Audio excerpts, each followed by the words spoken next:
right, welcome back. Now let's take a look at what we have on the front page of our local dailies.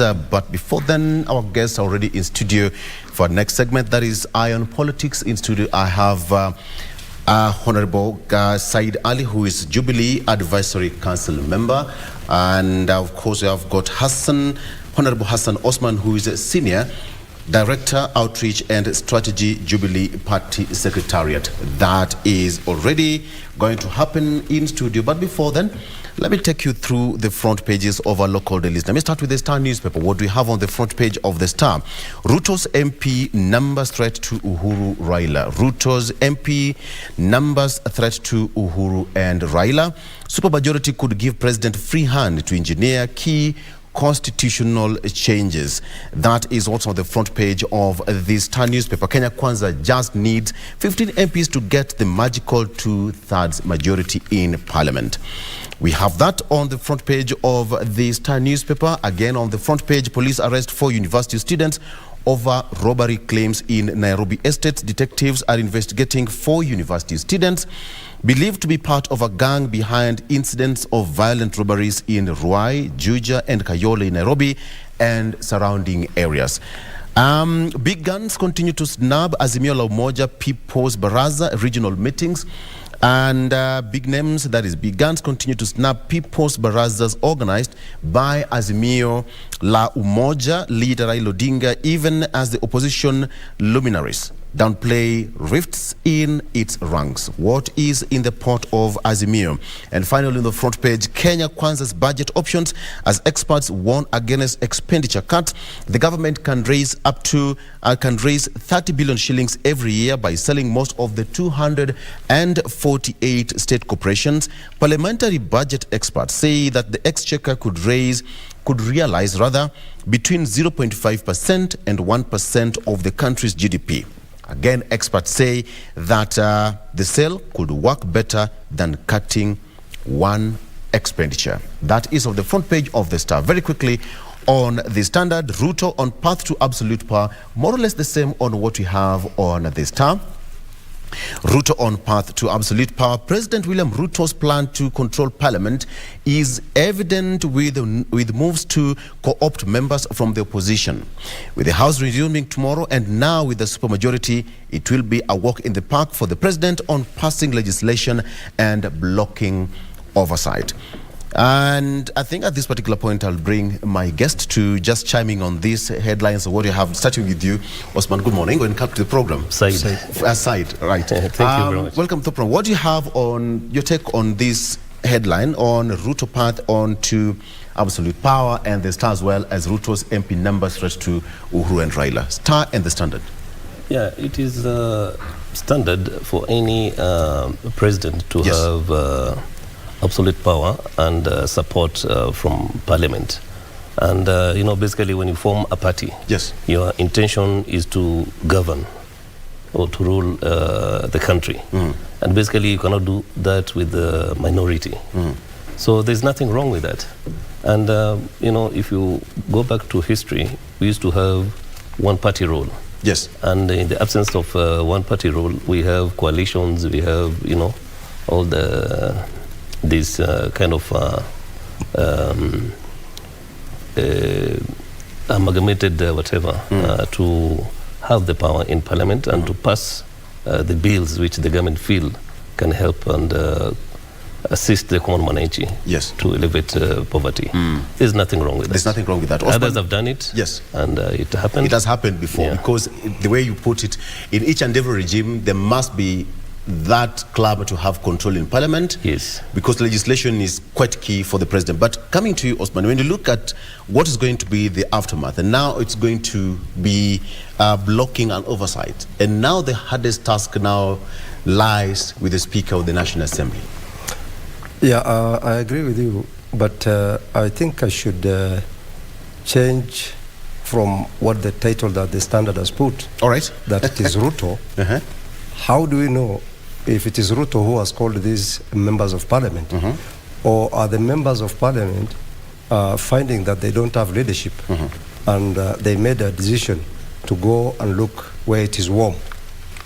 You find, for example, as in the parties, parties are only for election. After election, then there's no activity at all that is happening in the parties.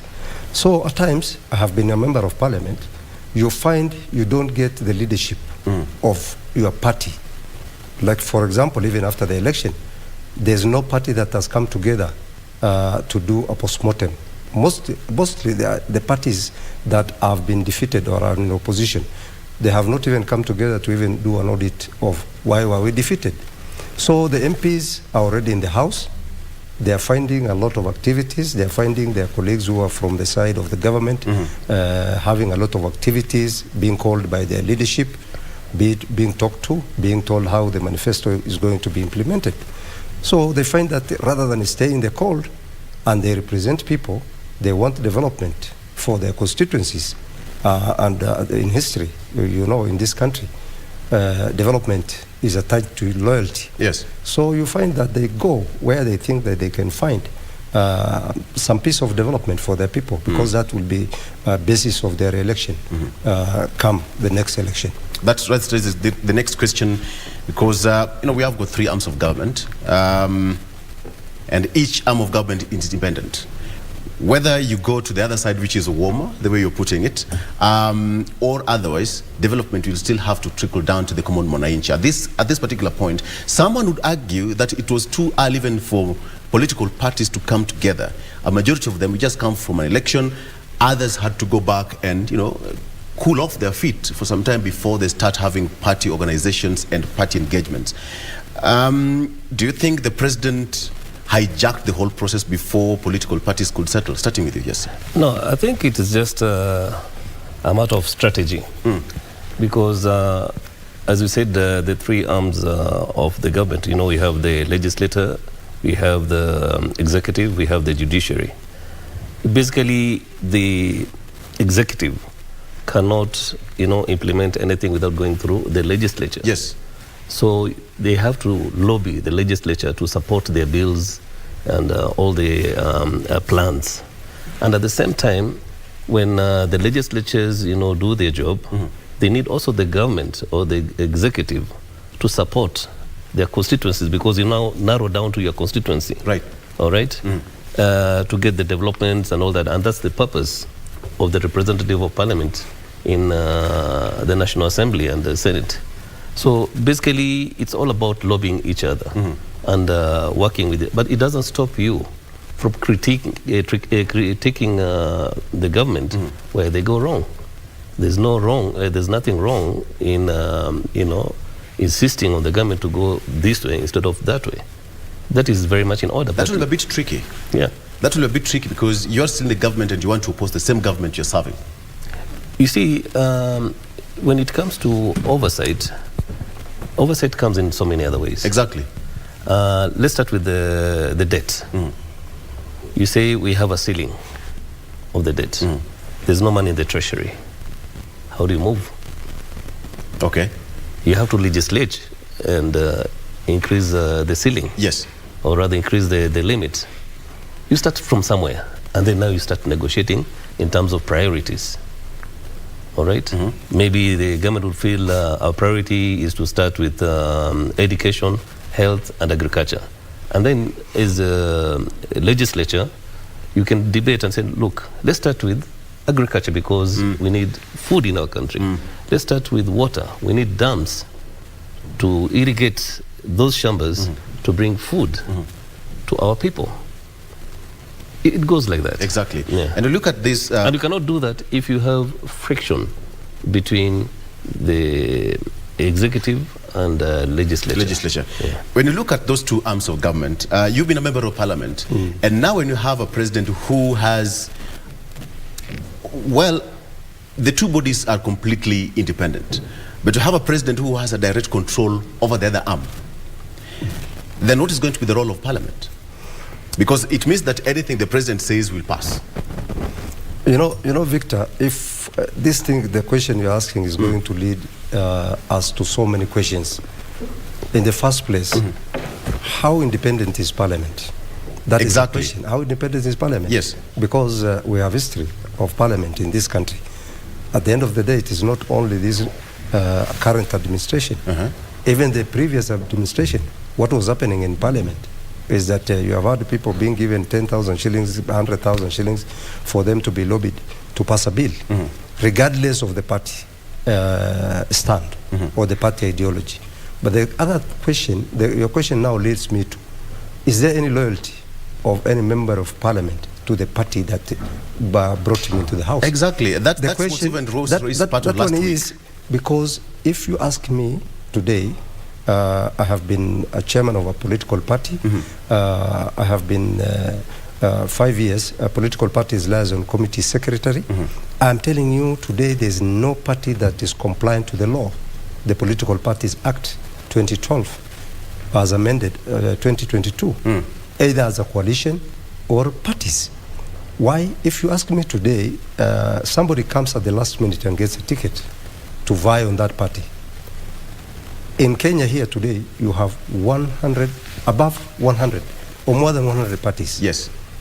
What is so special about Kenyan democracy? That you have 3 parties in UK, you have 3 parties in US, with over 300 million people. If you look at the Europeans, the UK, Europe, in Italy, in France, all these countries, not more than 3 parties. But why is it that today we are having 100 parties that are registered? And also we're asking ourselves, are these parties really compliant to the law? They are being registered today, tomorrow, next day. And that should have been the work of the office of the Registrar of Political Parties. So at the end of the day, when somebody goes across and you just call them to write a letter, to show cause why, and at the end of the day, the party that is writing show cause letter is not compliant to the law. Tell me which party today, including the ruling party, that has 24 offices across, offices across 24 counties as the Act, Political Parties Act. Tell me today, pick a phone, tell a party, call one of the parties, ask them, give me the telephone number of one of your parties.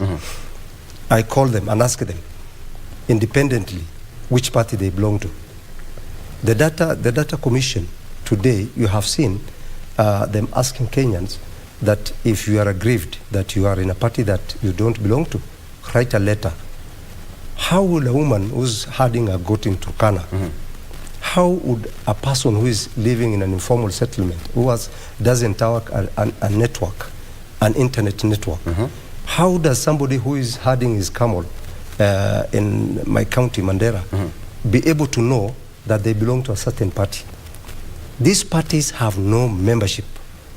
So you can't be wondering that the members of parliament are going to warmer places or where they think that something can be done. Yes. For their then that's also the same question of party discipline. Then perhaps do you think that parliamentarians now, when it comes to parliament, Kenya is a democracy and we can have as many political parties as we want. You can even come, go register. Do you have members? Have you complied, quote unquote, with the party structures and requirements? Then you're registered. We've seen political parties being registered in some streets across here towards an election. But don't you think now it calls upon Parliament to streamline and come up with some rules that Kenya, yes, we are a democratic country, but hey, let's copy from our big boys out there, the way he said, France, Europe, Italy and US, UK, that at least we can have maximum at least 5 to spread that for everyone. And like having 150 political parties. Go ahead. Yeah, I agree what my colleague has just said about having so many parties which are almost becoming irrelevant. But at the same time, the constitution is constitution. It allows multi-party. And it's open. And it's open. We cannot put a cap on how many parties we should have. However, as I mentioned before about coalitions, about merger, about all you see like Jubilee. Yes. Those are 12 parties which merged. Exactly. To make Jubilee. Right. And one of them was my party, RSC Party. I was the chair of RSC Party. The wisdom in that is exactly the question you're asking me. Why don't we have one strong party to push the agenda of the Mwananchi? And we ended up having more seats in parliament than we had individually is, those small parties. So it makes sense in having few parties, as my colleague has said, but constitution is constitution. But this is a trick. That's a trick being played by big political players. Have as many political parties, then we can have pre or post-election merger. Yes. When the ORPP, the Register of Political Parties, the office, does what is entailed in that Political Parties Act, you will find all those parties will be registered within 90 days. If today they are asked, because you find, and you have seen in the press, that people say, this party belongs to so-and-so. This party belongs to so-and-so. How can a party belong to a person? And the law says the party belongs to members. You can be a leader of a party.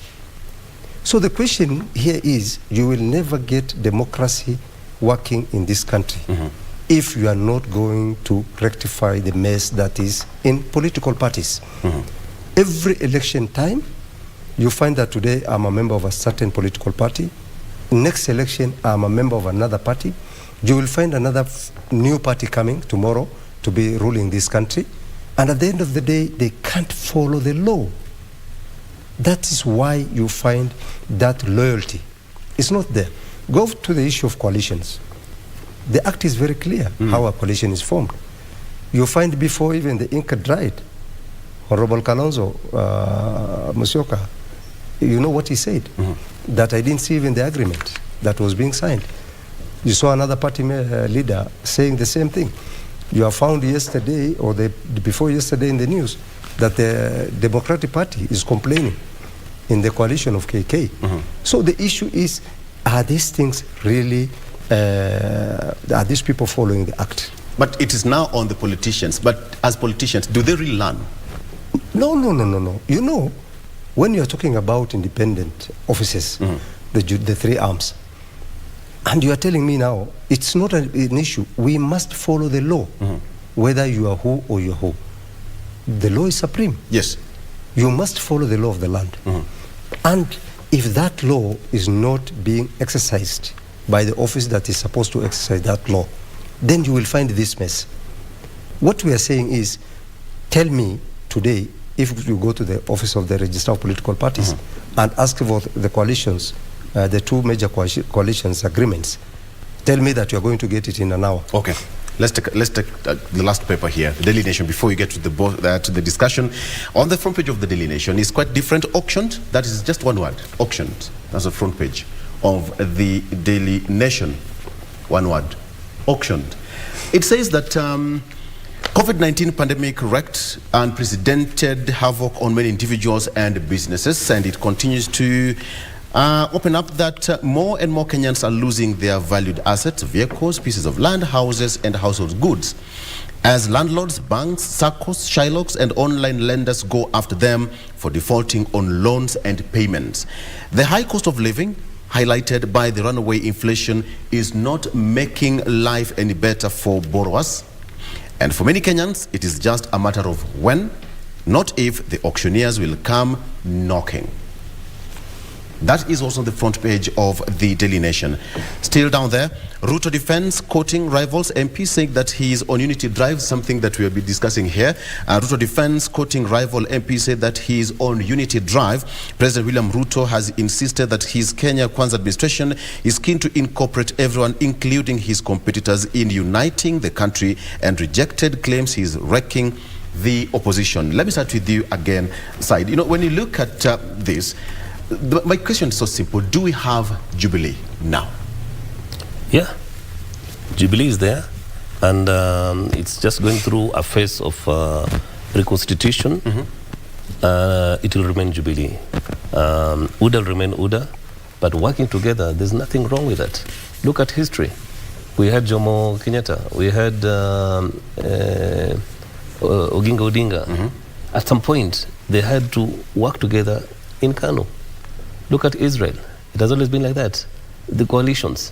One serves this term 3 years, another in 3 years. You cannot work against each other where people are suffering. People have to work together. But people have different ideologies. There's nothing wrong with that. But working together is not a crime. This is the same party he campaigned against before election, and this is the same party now he's courting members to join his government. Competition is competition, and we are past a general election. Now it is time to serve. You cannot be a president of a particular party. You can only be a president of all the parties because now you're the head of state. You're the commander-in-chief. Yes. All right? And the best thing any commander-in-chief would do is to put his people together and forge. However, in governing the country, you must have some strategy, which we call manifesto, which comes through the party. He has his manifesto to govern. You cannot go picking everybody's manifesto. He has his own manifesto, but he has to work with other people to push his agenda. And there's nothing wrong with that. There's nothing wrong with that? Yes, absolutely not. The same question, do we have Jubilee? Jubilee is there. We formed Jubilee. In fact, I'm one of the founder leaders. Yes, because you're a member Jubilee. of the advisory council. I'm also the secretary to the advisory council, despite being a consultant in the last election for Jubilee. Victor, we formed Jubilee. We came together 11 parties and formed Jubilee, including the TNA of the former president and the URP of the current president. Jubilee was a party that was formed. We started the negotiation in 2016, September. Just before election? Just before election, okay. Before 2017. I was one of the people, including Honorable Kiraitu Murungi, who were called by the two principals to State House to ask us to form the party, and we folded our parties and formed Jubilee. And you know, when you talk about the headline that today the current president, His Excellency William Ruto, is wrecking the opposition or the other parties, I think that statement is not correct, because the issue, we should differentiate William Ruto as the president of the Republic of Kenya and William Ruto as the leader or political or party leader of the coalition or of the ruling party. As a head of state, as my colleague has said, he is the president of all animals and human beings in this country, including even wild animals, and is responsible when even one wild animal dies. That is the constitution he took the oath to uphold. For example, when we are crying that we are being wrecked, and at the end of the day, we are talking about that we don't recognize that William Samoei Ruto was elected as the president. Okay. No, that's not correct, Victor. William Samoei Ruto was elected and is currently, and myself from where I'm sitting, I recognize William Samoei Ruto as the president of the Republic of Kenya. Okay. So what we are saying is, when we are telling our members that today this is the right hand, this is the left hand, it is you who is sending away your members to go to the same place that I said where they can find some warmth. Okay. So, for example, we are talking about election that was rigged and that, and we have whistleblowers. I was in the secretariat, and I am telling you as a fact, and anybody can come and tell me, and I've seen even the Secretary General of Jubilee going around with sufrias and doing all these things and hitting the sufrias. I'm telling you, and I'm telling the viewers, that we were defeated by William Samoei Ruto. We supported Honorable Raila ourselves, and we campaigned for him. We are supposed to go back and do our audit. How were we defeated? But we can't lie to Kenyans that today there is a whistleblower. Where were we? Today, ask that Kioni if he has a single paper that he can contradict what IBC has written. If you don't have a fact, and you tell me today a whistleblower, where are the millions of agents that were supposed to look after our votes? Let's take a break. So let us not Let's take a break lie. on that. Yeah. Let's take a break Let's on not that. lie to the public. That's an interesting debate that we need to have, because there is, some shake-up in the Jubilee Party in terms of leadership and moving forward. Is it going to be a way of survival for the Jubilee Party? Is it going to survive until the next general election? Let's talk about that when we come back after this particular break. A discussion that we've just started. Interesting, right? We'll be right back with more after this.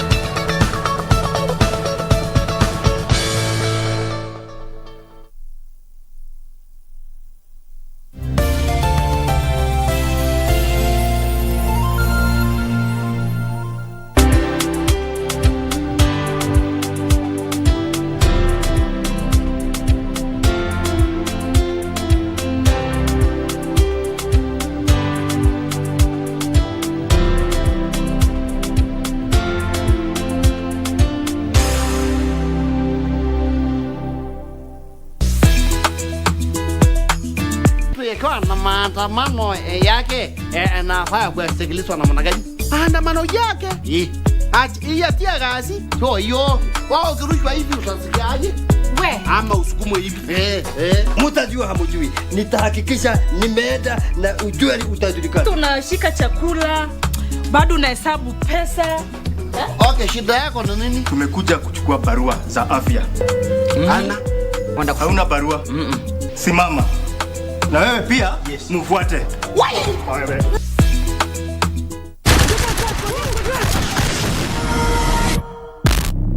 Next on Mpakani. Zara. Na Burhan? We recover 4 adult remains. 3 male and 1 female. waxaan rabaa inay wada dhintaan. Wayna ka shakeen qorshada weyn.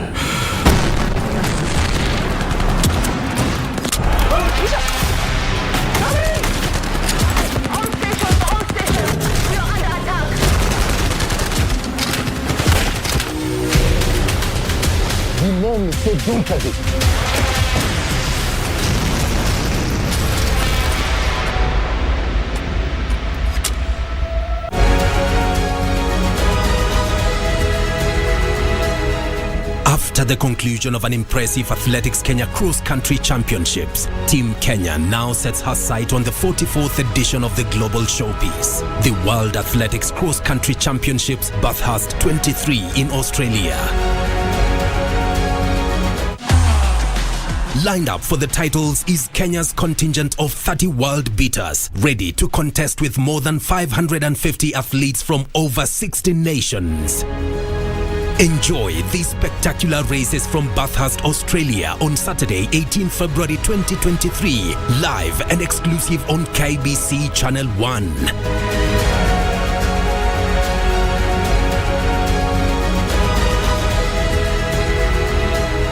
KBC Channel 1, your true sports partner. Enjoy a selection of the best. Regina Ray and Tingazi. Bado hujamwambia unamlike. Mrealize hujamwachilia mkono kutoka nikuje hapa. Love blossoms in Mexico with the Trier sisters in Las Bandidas. I beg you, please don't go. I want you to be the happiest man in the world with a woman who appreciates and respects you. An array of music rave. Make me lie when I don't want to. Blues. You are my everything. 2 local gems. And we sit to chat with the Thiambo. I can't even tell whether you're looking at me, seeing me. With the Louis Vuitton. Classic comedy. Makono too. Say that again. Enjoy the Divas programming this February only on KBC Channel 1. Kenya's watching.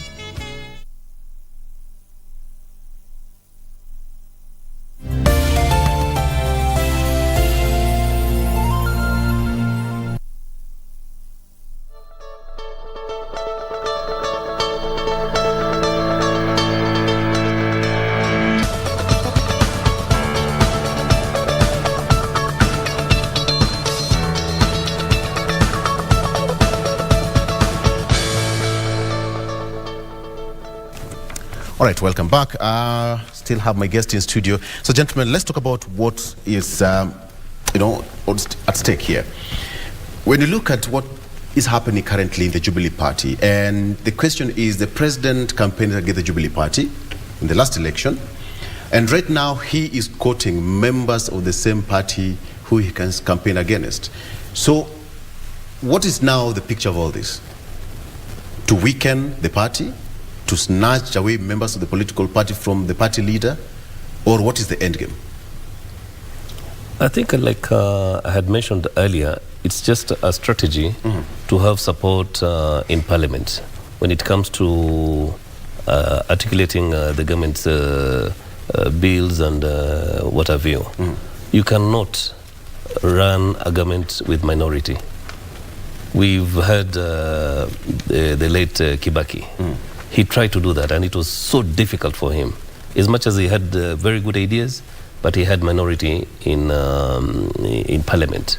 So moving forward, the only strategy which is there is either a coalition or merger to increase your numbers in parliament, to push your agenda. And there's nothing wrong with what H.E. William Samoei Ruto is doing today. He's doing exactly what I've just said. Yeah, and you cannot do that with a hostile party. You can only do it with a friendly party. Yes. And a friendly party has to, realign itself. If there's some elements who are saboteurs and all that, they are removed so that, things can go smoothly. And the MPs have been elected by the people. If they support the head of state, they're representing the people. Why not? Why not? So the party has to align and conform to that. And that's exactly what is happening in Jubilee. We've seen some kind of, behaviors, quote unquote, behaviors of political parties. They'll run 5 years into an election, then towards an election, things will happen. Parties will either disintegrate, they'll say, we signed a pre or a post-election merger or an agreement with a political party, ruling political party. We've come all this far, and then now we've realized that, no, wait a minute, whatever we signed for is not exactly what we've been receiving. So at the end of the day, most of these political parties do disintegrate. Do you see this happening towards 2027? Because that is the end game. You see, I'll give an example of the party which I belong to, Jubilee. When we started over in 2013, we were 4 parties. There was NAC, there was TNA, there was URP, and RC, which I was the chair. We were just a coalition. And way before that, as I mentioned during Kibaki's time, we had only MOUs. We never had any constitutional coalition, which you can deposit with the Register of Political Parties. So now with the coalition, it is a bit binding and somehow admissible in court, in case one of you try to sabotage the other. Then moving on, 2016, as my colleague had given history, Jubilee decided to work with 12 parties, including the same 4 and others, to merge, not to a coalition, now to merge, to form one party. And the agreement was to overlap the 5 years term, so that you cannot come back and say, hey, I've changed my mind. Yes. So it overlapped with 2 years. So that means 5 years of the term of parliament, and then extra 2 years. So you cannot really come out. Like for now, I think it expires, next year, if I'm not wrong, the merger which we did. For people now to come out and say, okay, I want to go my way. But it's too late because you have to wait for the next election. Yes. So I don't know whether I've answered your question in terms of political parties surviving with each other and then collapsing after a certain period of time. The reason why people merge was to have at least 2 or 3 strong parties like the other countries have and move forward. But politicians are politicians. They have their own independent minds. And the constitution is constitution. You're allowed to form a party after every whatever time you want.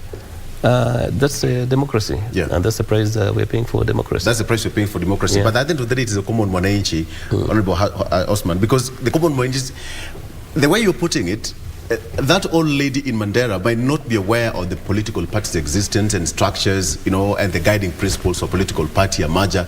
They're not aware of such. But as the big political players, you being one of them, you are so much aware of the intricates and some of this, secrets of forming a political party, pre-post, or even some of the nitty-gritties that happen behind the scenes at night, during the day, call it. Where does this movement now leave the former president? I think, let me just go back to the issue of the visit of our parliamentarians. Parliamentarians, members of parliament, are not robots. A party just gave them a ticket, but they have the people who elected them. And the people who elected them have a reason why they elected them, is to represent them in the August House. And they will definitely know what is good for their constituents and what is good for the country. So when you just want to use them as robots because at the end of the day, I said that parties in Kenya don't belong to the members but belong to individuals. Then at the end of the day, you find that the person, the individual, it gets aggrieved that the way he wanted, these people have not done, or they have not towed the line the way they wanted. But these people swore when they were sworn in the August House. Coming back to now, our party leader, my appeal to him, I supported His Excellency Uhuru Kenyatta 3 times. In two times, 2013, 2017, and even 2022, when he supported somebody, I followed him and supported that person. But today, my advice or an appeal to him is that this party politics is not the level that he should bring himself to. He should just do like what Obama is doing. When it comes to election time, go around, support the president you want, support the party you want, and campaign for the wing that you want. But saying that today you want to be a party leader and you have been in office for 2 terms and we supported you 3 times, your supporters, today we say it is the time that Your Excellency, you bring another person to lead the party, but support the policies of the party from your retirement. That, I think, is where now we can be very comfortable ourselves as the people who followed him on those 3 terms. Okay. Secondly, you find today we are very uncomfortable where we are as members of Jubilee and the people who formed Jubilee. Why are we uncomfortable?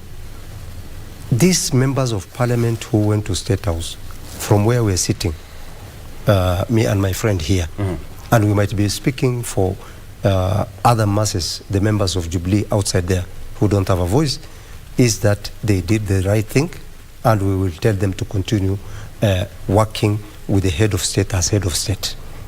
He's the head of state, and it is that today the allegiance to the head of state is very clear. Okay, let me be the devil's advocate in this situation. Allow me to. If the Jubilee Party never had, a strong membership and leadership, don't you think that it would have been quite okay for any political party to go and have a PG somewhere and say, now this is what's happening, the former president is now on retirement and we need to form leadership of this party? Don't you think that's exactly what you ought to have done as Jubilee? That is exactly what we should have done. And why that is exactly why we couldn't do it. We were waiting for, because legally there's somebody written there is the party leader. And the party leader is the person who is supposed to call for that meeting. Yeah? Yes. Through the secretariat. So what I'm telling you, Victor, is that there's a vacuum. That vacuum is what is making most of the leadership who have been elected. Yeah, because there's been some rumors that the former president was almost quitting as the chair. It's a vacuum. I don't want to go into details, and Kenyans know that there was a vacuum from the start. Even the day we were there, even the day during the election, there was a vacuum. But I don't want to go that line. Okay, all right. But the other thing also is that at the end today, where we are finding ourselves as members of Jubilee, we're very uncomfortable, is the issue. We are talking about the country, the companies being auctioned. After all, Kenya is not an island. Anybody knows today the economic status. Yeah, you can run somewhere for survival. Yes, yeah, and that's one. But also, you must know that what is facing Kenya today economically is facing most of the countries. You have seen in the news what is happening in France yesterday. Yes. People demonstrating, burning cars. It's not exceptional to Kenya. Okay. So the issue now that we are talking about a stolen election, that we want to go and storm State House after going for these rallies, the statements that are being made in rallies, that is a legitimate government, where we are sitting as the leaders of Jubilee. I will come to that matter of the issue of campaigns, because people, an opposition will have to be active either way, from one quarter, and the government also run from the other quarter. But based on what he's saying, You know the history of formation of Jubilee, you know, the pre-coalition parties, the pact, the membership, and what have you. Up to this particular point, can we simply say that Jubilee will cease to exist moving forward? If I may, I don't think so. As my colleague has just mentioned here, we have a party leader. And so who is the party leader currently? Of Jubilee? Of Jubilee, yes. Uhuru Muigai Kenyatta. Was he consulted before members went to State House? No, I'm coming to that. Okay. I'm coming to that. You see, it becomes a little bit complicated when you're a former head of state. You know, a head of state is not just a chairman of a party or a political party leader. You are the head of state of the whole country. You go into retirement by virtue of the constitution. The most honorable thing is to do exactly that. Then your caliber is at that level. You're a statesman. Yes. Of Africa and the whole world. That's where he belongs. But the moment you come to politics, as they say, politics is dirty. Even a small person in the street will start insulting your party and you in person. Yes. I don't think he belongs there. All right? Now, as my colleague had mentioned earlier, after he goes into retirement, leave the party to us. We'll rearrange it, we'll organize it, and we'll move it on like any other party. And the issue of the party dying will not be there. Because they are active members, they are active leaders who still want to move on with that party. And I ask this question, why do people form a party? Why do people form a party? Exactly, that's the same question you said. I'll tell you. Yes. When you form a party, as per the Registrar of Political Parties, it is assumed you're going to form the next government. So even when you give your party list, you assume you're going to get all the members of a parliament in the August House. Then it goes pro rata with what you've won in the election, correct? So you cannot go form a party to be an opposition. Nobody prepares to be an opposition. Right. You prepare to lead. That's why we used to have, with the previous constitution, we used to have a shadow cabinet with the opposition. But now the constitution changed. We don't have an opposition leader. In that case, we don't have those shadow cabinets and all this. That way, when you have a shadow cabinet with the opposition, there'll be check and balance one-on-one. Paint for me a picture what 2027 will look like. Okay, too soon to talk about 2027, but assume that we are almost 2027, 2-3 months from election. Paint for me a picture how it would look like. It's very simple. If this constitution goes through, what they want to do with the opposition in parliament, because right now we don't have opposition in parliament, opposition leader. If it goes through, it will realign itself. The opposition would have a proper cabinet, a shadow cabinet, to do check and balance. And I think the head of state has said many times, we need a strong opposition. We want people to check us. Because even you as a human being, you can make a mistake and somebody can correct you in a positive way. It's very healthy and democratic. But when everybody is just going the same direction you're going, you can never learn your mistakes. Have to think twice. So I support His Excellency William Samoei Ruto in his quest to have a strong opposition in parliament. And it should be constituted in the... All right, 2027, almost, Mheshimiwa, almost an election, assume it's just across the other hill. How would it look like? I have mentioned earlier and said that if we are not going to get the Office of Registrar of Political Parties to follow the law to the letter and crack a whip for the political parties to be able to be compliant to the law, then the mess will be the same. There's nothing that will change. On the formation of political parties? On the coalitions, on the formation of political parties, on the activities of the political parties, because at the end of the day, when did these parties, if you have ever had, done a very transparent election, that today you can say somebody down there in Taita Taveta has casted a vote for the party that he or she has elected somebody at the branch level. Yes. When have you heard that? When have you heard that there was a national election electing officials? Why should be officials of political parties acting forever? Why are they acting? And there's a law that says you must do elections within a certain period. You're a member and a secretary of a party. You should be asking me that question. No. For me, I am not in that office now, mandated by law. If I would have been the registrar of political parties, today you could have seen sanity in the political arena of this country. So when you're talking about 2027, it is the same thing. Why don't we just abolish the parties and say, I want to elect Victor, I want to elect Said, and then we go to polls? Absolutely. Yeah. Gentlemen, I want us to move into another thing. This issue of political parties will come, and we've seen it over and over again. I believe come 2027, we'll be here once again to talk about the mess in political parties. A lot of them will come up and they'll seek for realignments and coalitions and mergers that will happen. When you look at Honorable Raila Odinga going around the country and terming it's called meet the people, consultative meetings with people, so far it has not been chaotic and people would perceive it to be. They go to a rally, articulate the issues and go back. An active opposition perhaps in a structured way might not be the way somebody would have seen it or wanted it to be. But do you think this is the right way to go? The opposition? Going to riots? Exactly.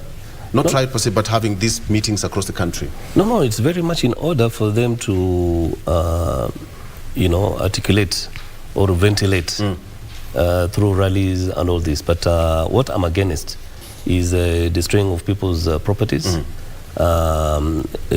raising the emotions of the youth who are jobless. Because as my colleague has said, this issue of economy is affecting everybody worldwide. So you can imagine a youth who is idle and you come and raise his emotions. The guy can do anything which is unthinkable because he has nothing to lose. All right? But if it is just about, picketing and expressing themselves, there's nothing wrong with that. You cannot gag, you cannot gag people from talking. But destroying people's properties. Yes. And Honorable Raila Odinga has been talking about lost election, the whistleblower. There was a list, with varying figures.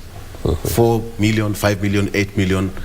At what particular point do you think now people will come to realize that, hey, this is the truth and this is a lie?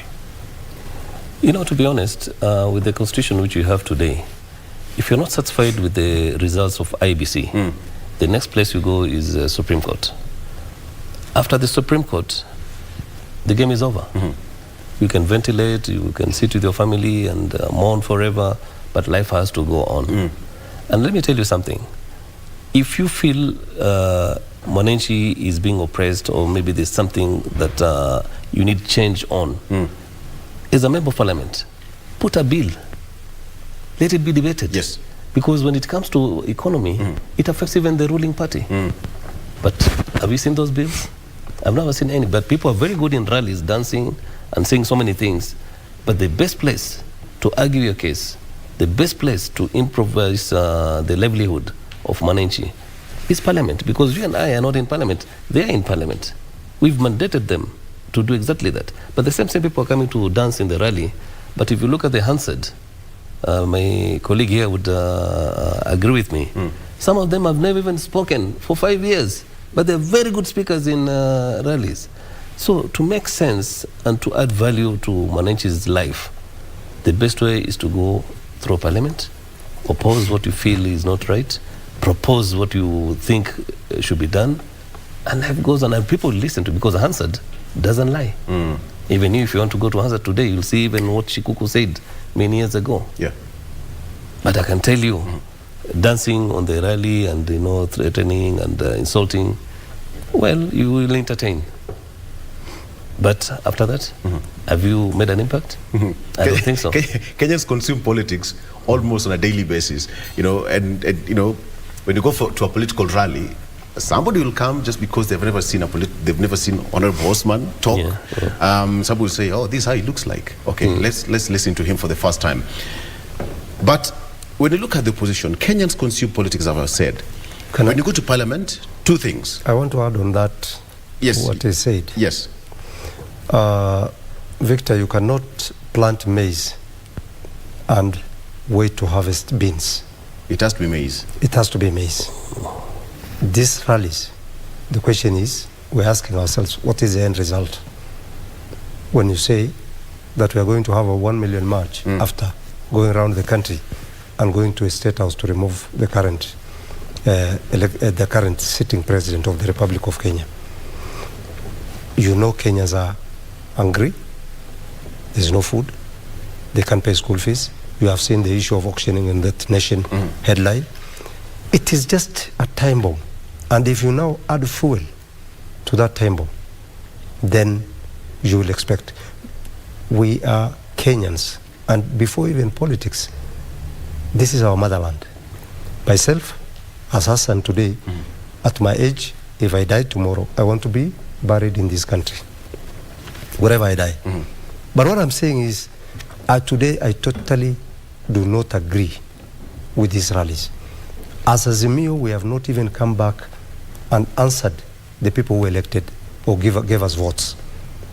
The millions of votes we got, we have not answered them why we lost.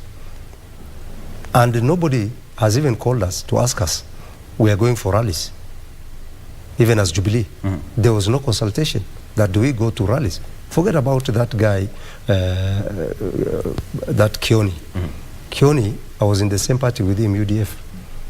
He didn't even vote for Musalia Mudavadi in 2013 in his polling station in Nyandarua. So today he has no local standard even to tell anybody. And he didn't even bring a party to form Jubilee at the end of the day. And he's standing there talking about that we lost. I was a player. I was a consultant in the last election. So these lies that are being told Kenyans, anybody can come and challenge me where they want with facts. That why do we rely on whistleblowers while we were there and we know? You tell Kenyans that there was a whistleblower. We are shaming even the party. Even that Azimio coalition is losing members every day because of the lies we are telling Kenyans. Yes. And us, some of us, we kept quiet for all this time. We didn't want to come out to say, but this is an opportunity for us to come out and say, we appeal to Honorable Raila, let us use another way of picketing and opposing the current regime, rather than waking up Kenyans and telling them, go and throw eggs and do this or what. At the end of the day, it will come a time when we are unable to control those youths. Okay, gentlemen, I'm sure we are running out of time, but I'm going to give you 1 minute each. Let's talk about this. You know, it affects almost everyone. On the front page of the Daily Nation, auctioned. Just one word. I think this is the shortest headline I've seen in a very long time in my career. Auctioned. And this speaks volume, because when you look at it, a majority of Kenyans are affected. You know, SACCOs, banks, and all of you. Let me start with you. Starting with this headline. Itself is self-explanatory. A bank business is to lend money. That's where they make the money. A bank is not supposed to lend you money to auction you. All right? Let's talk in business term. If you give me a loan and I do not repay in good time, I should sit down with you and negotiate and see how we can reorganize the payment period. If the 5-year or 10-year was not enough, why can't I stretch it to 20 years so that you pay maybe lower than what you were paying before? But if I auction you, I'm not helping you. I'm killing you. How do you kill a cow which is giving you milk? What you need to do, get some hay and increase the volume of the milk. I rest my case. Exactly. When you look at this one, and parliamentarians, the government has not yet settled. We don't have a budget yet for, you know, it's about now restructuring the parliament, resuming tomorrow. And when you see this one, this says a lot about how Kenyans are now struggling to make ends meet, Mheshimiwa. You know, as my colleague has said, who controls the banks? That work is the work of current members of parliament. Have you ever had a bank losing that today or at the end of their financial year that they have made a loss? Have you ever had? How do you make, during COVID time, billions of shillings profit? Where are you getting that money from? And the Kenyans were locked in their houses. Yes. This is total rip-off.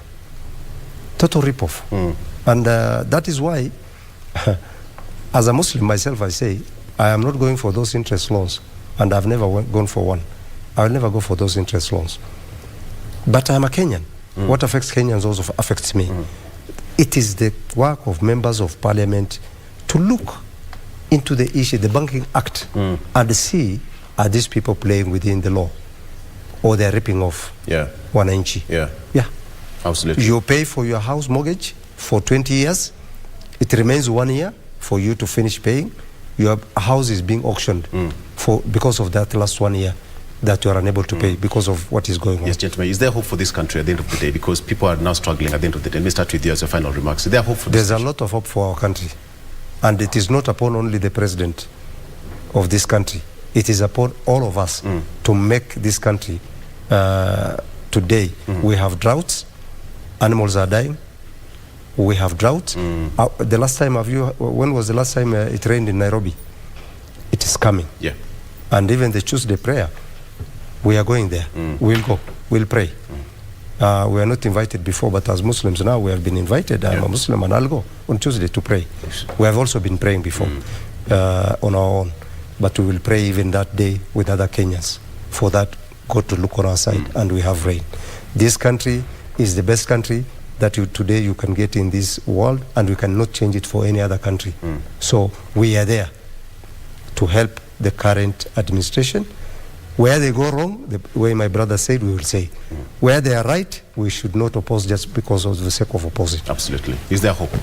Yeah, absolutely. You know, if you don't believe in God, you give up. But I believe in God as a Muslim, and I know there is hope.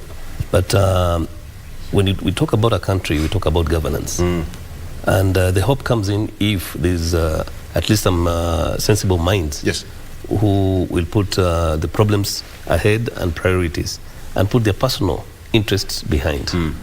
Then we can move on and at least articulate on issues which affect the wananchi. Absolutely. Especially agriculture.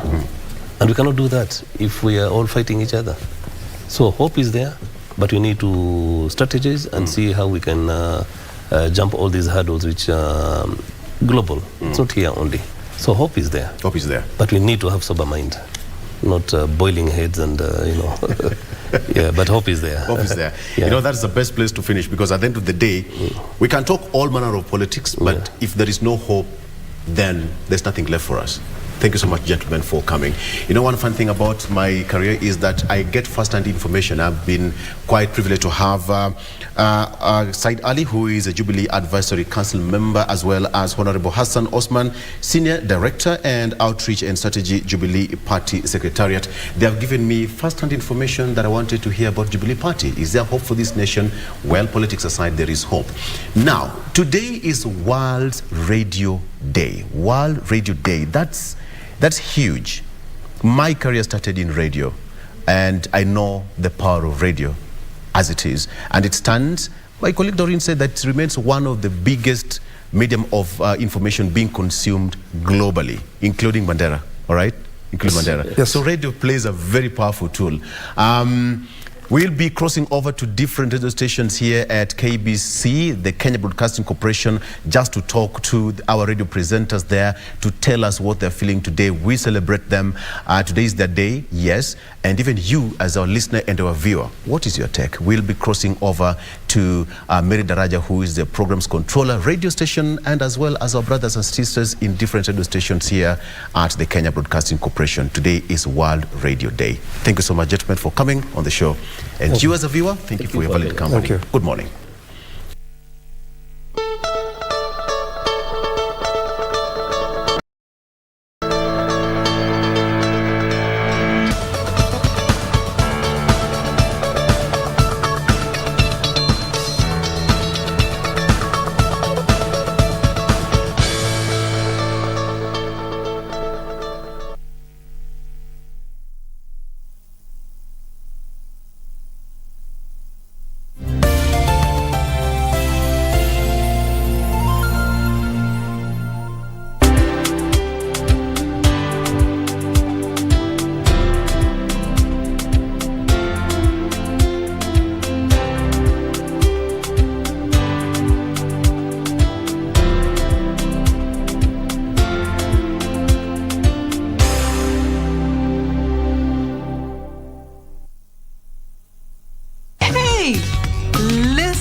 you know they're dating? They could be friends. Just eat your meal. Don't start spreading gossip. Listen, no matter what happens, come find me. If you need to talk. What are you doing? Can't even open up a bandage? You can't answer my questions, and you need a bandage from your boss. Don't need people to feel sorry for me and be my friend.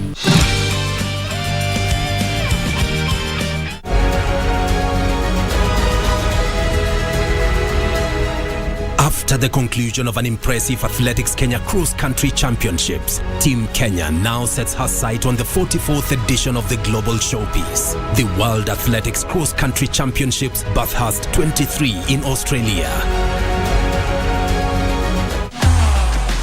Lined up for the titles is Kenya's contingent of 30 world beaters, ready to contest with more than 550 athletes from over 60 nations. Enjoy these spectacular races from Bathurst, Australia on Saturday, 18 February 2023, live and exclusive on KBC Channel 1.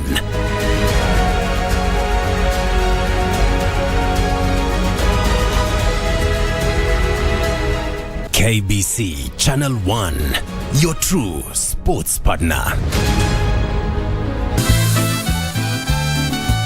Dad, why did you have to start that war with the Irazabals? Why? Until when are you and your sister going to be accusing me of something that happened when the two of you weren't even born yet?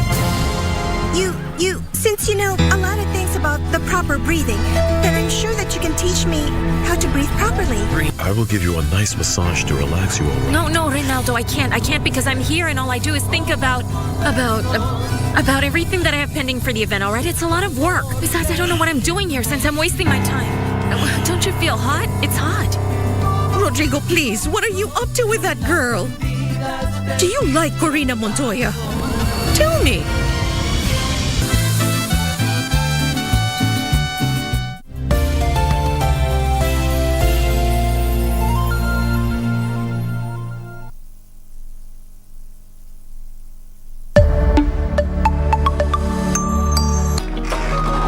Yes? Tumekujia Calvin. What? Ushahidi unaonyesha kuwa alihusika kwa mauaji. What? Gabriel! They've come for Calvin. This is a disaster. Nitoke hapa mpaka nione mtoto wangu. Unadhaniza bulango shutiwa.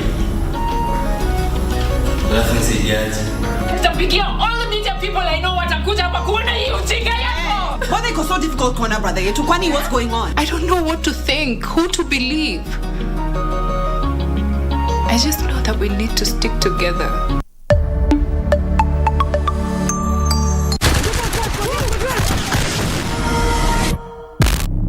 Next on Mpakani. Zari. Na Burhan? We recover 4 adult remains. 3 male and 1 female. Waxaan rabaa inay wada dhintaan. Wayna ka shakeen no qorshada weyn.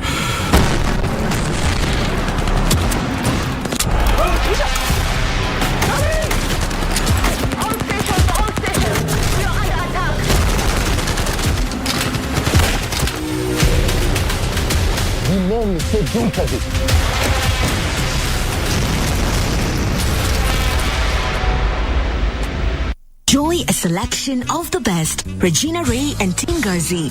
Bado hujamwambia unamlike. Umerealiza jamwachilia mkono kutoka nikuje hapa.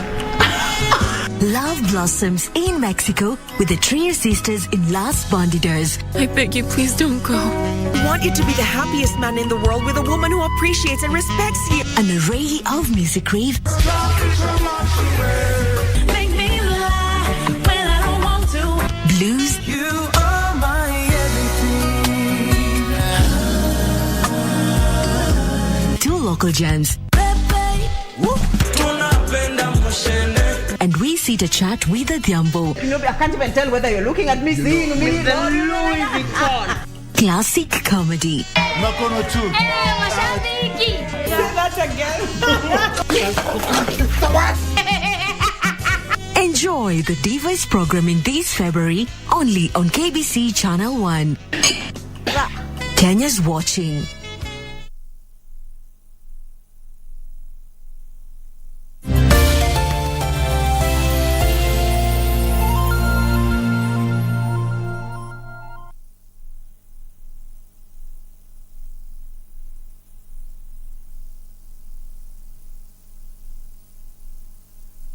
Enjoy a selection of the best. Regina Ray and Tingazi. Bado hujamwambia unamlike. Umerealize hujamwachilia mkono kutoka nikuje hapa. Love blossoms in Mexico with the Trier sisters in Las Bandidas. I beg you, please don't go. I want you to be the happiest man in the world with a woman who appreciates and respects you. An array of music rave. Make me lie when I don't want to.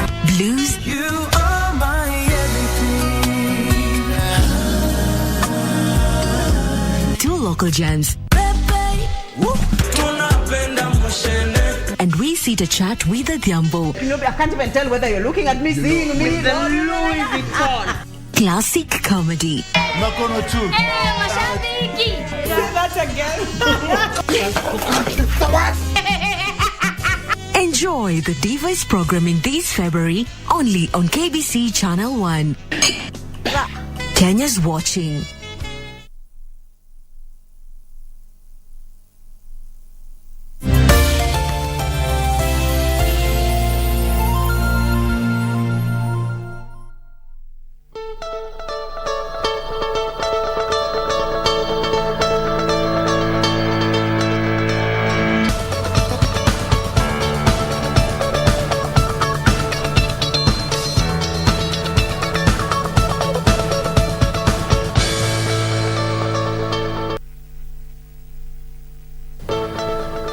Now, a very good morning to you. Thank you so much for sticking with us right here on KBC Channel 1. My name is Ram Aguko. It's a pleasure being with you today. This is Good Morning Kenya right here.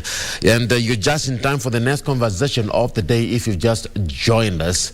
Today is the 13th of February 2023, and as a journalist it is a day that I personally celebrate because proclaimed in the year 2011, that's why 2011, the member states of UNESCO, that is the United Nations Educational, Scientific and Cultural Organization, ensured that they had the World Radio Day adopted, and this was adopted by the UN General Assembly in 2012. Proclaimed in 2011 and adopted in 2012, where we had the first World Radio Day.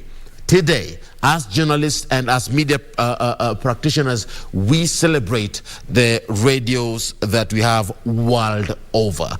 And of course, as KBC, we also pride in ourselves because at the Kenya Broadcasting Corporation, we take pride in what we have.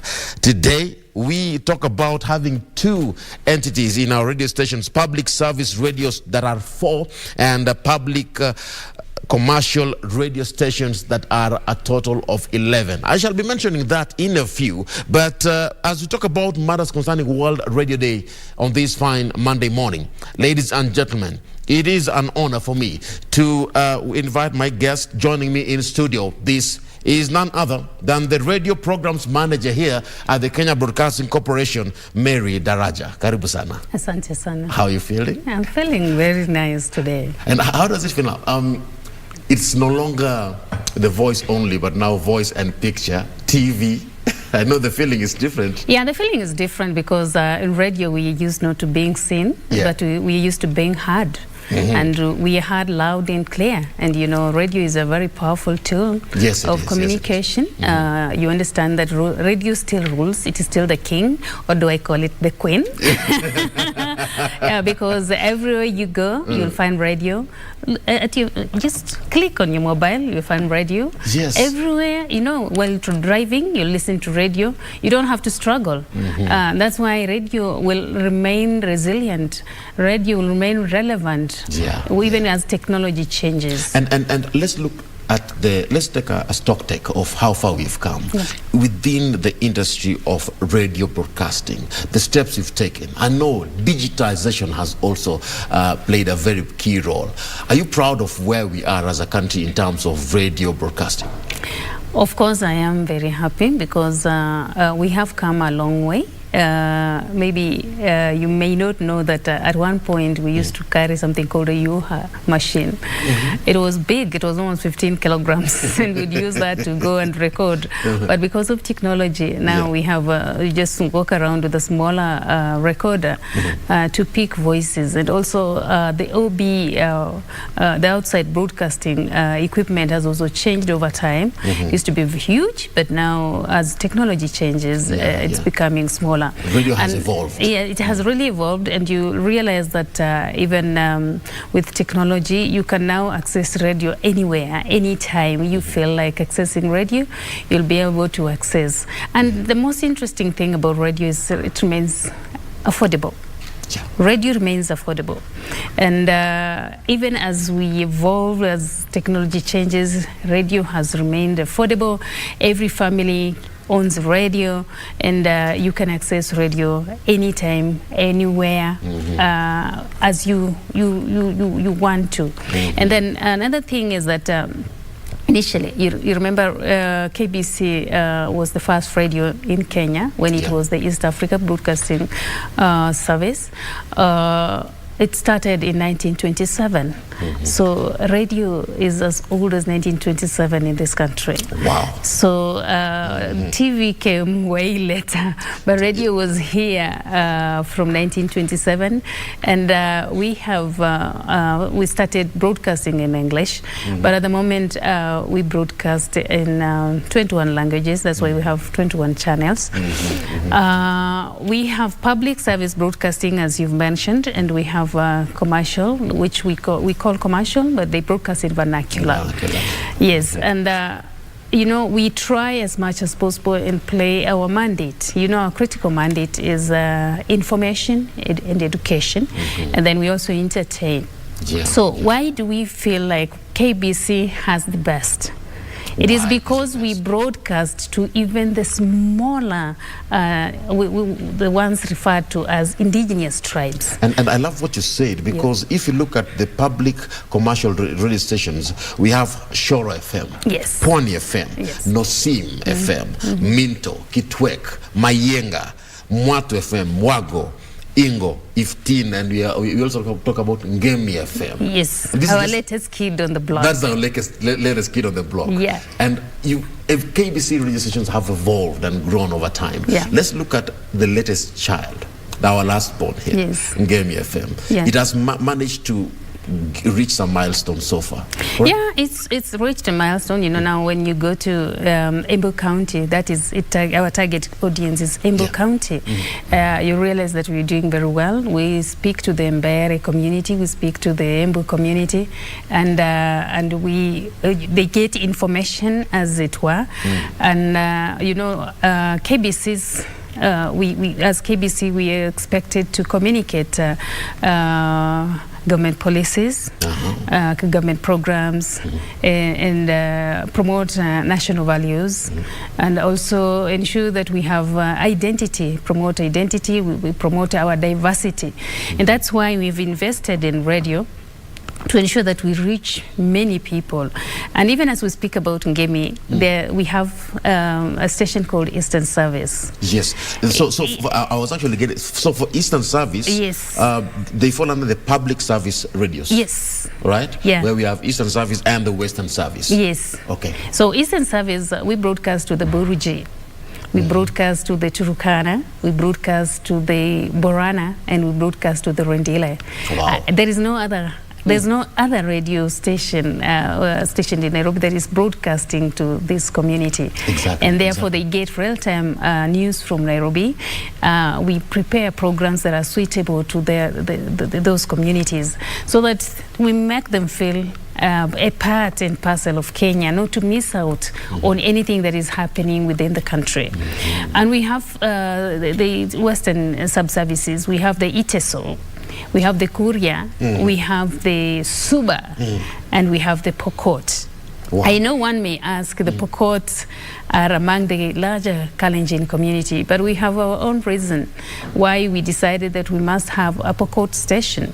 Yeah. It is because of the uniqueness when it comes to the Kalenjin community. You know where it is stationed, the environment within the Pokot community, that is West Pokot and East Pokot.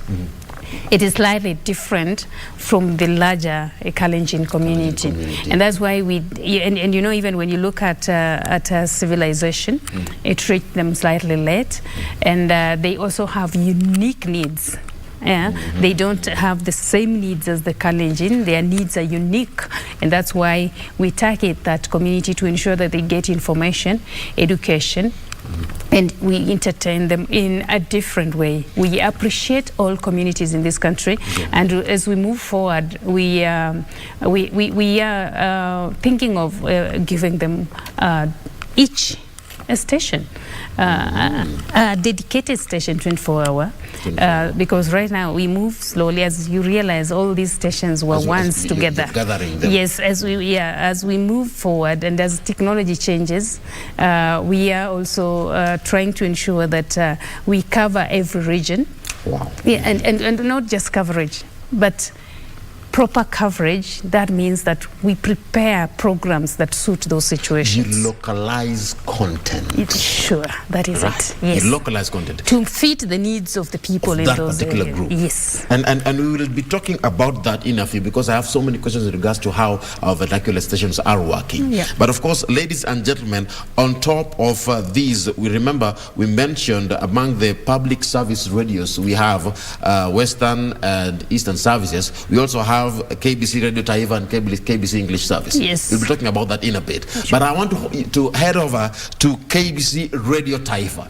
It is World Radio Day, and my colleague Doreen Arange is on the other side, and that is in radio, to give us just a snippet of what is taking place in the other side. And of course, as we talk about matters concerning the World Radio Day from her end. Doreen, over to you.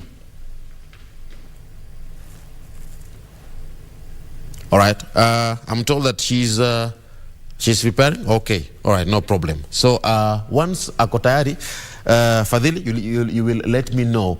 I know that matters concerning radio pia, the image is different. Yeah. When you put a face to the voice, sometimes you appreciate it. Sometimes you're like, wow, okay. Yeah. You know, the sweetness with radio is that you know, people love your voice. They associate with your voice, and then now they come and meet you in person, and they're like, oh, so okay. I mean, for instance, when I was on radio, people thought that I was this huge human being, but now when I meet them, and this is a tiny. They find a slender and they're like, oh, I mean, that voice comes from you. Are you sure? Are you the one? Is it real?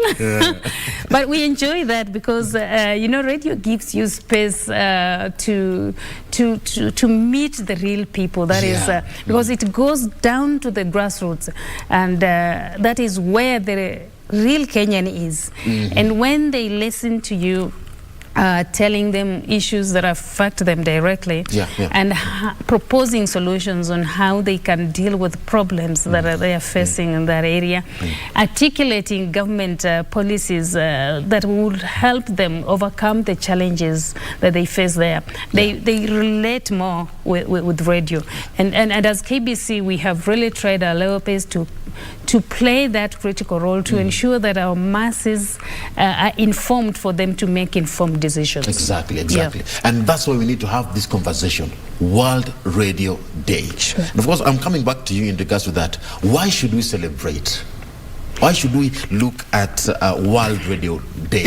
Why should we have such kind of value instilled on a particular day like this? I'll come to you and you will tell me more about that, why it's important, why it's necessary. Okay, but I'm told Doreen is now ready. So Doreen, over to you. Tell us more about what's happening on your end. I'm aware you're at KBC Radio Taifa.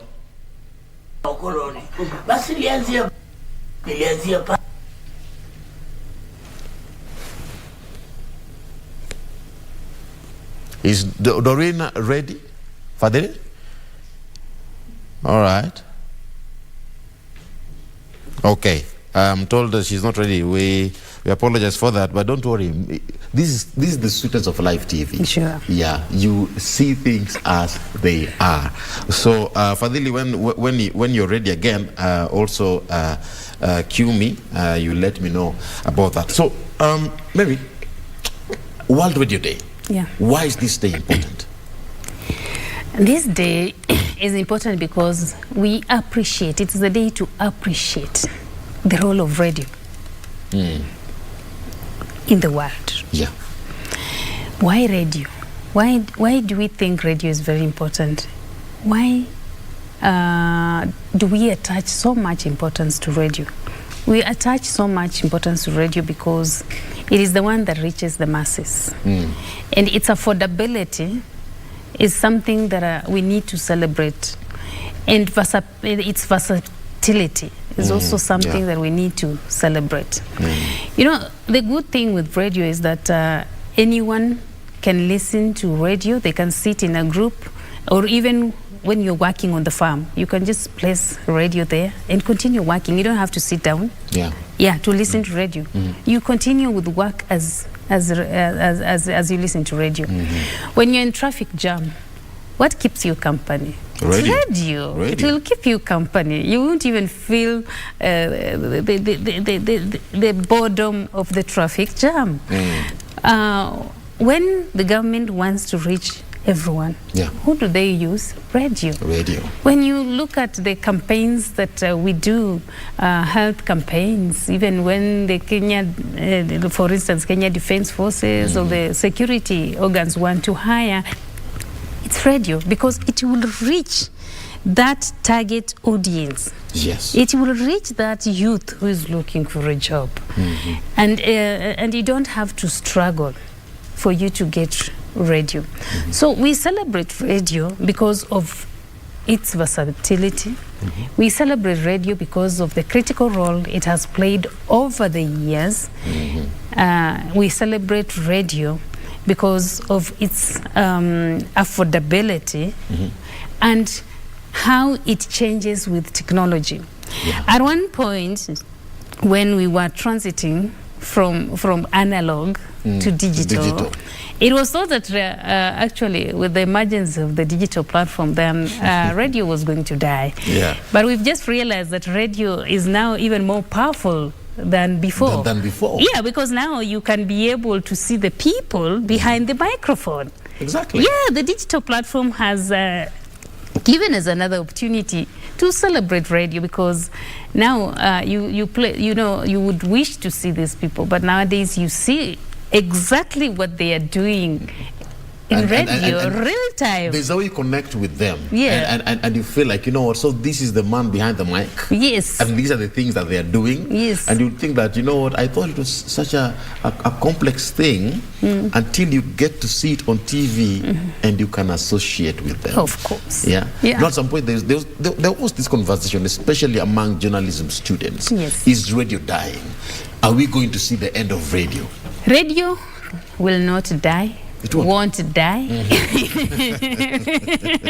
Because, you know, radio, as I've told you, as the technology changes, we change with technology. And you find that radio remains relevant. It's even as we have information overload, because of the online or the citizen, citizen journalism. You realize that people will still go back to radio. Radio ya KBC imesema nini?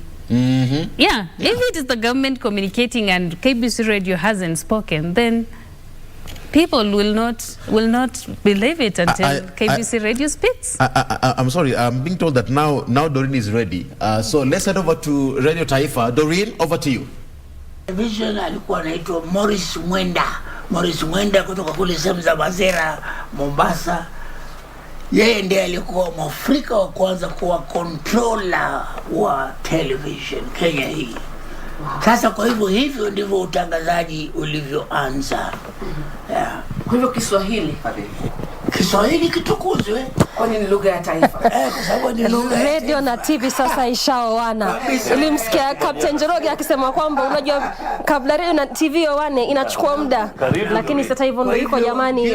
Historia kwa ufupi ya radio na pia vile vile television. Majais, nikukata kidogo tuwape hawa jamaa wa TV nafasi ili waweze kutuweka hewani kwa njia safi. Tushaingia hewani.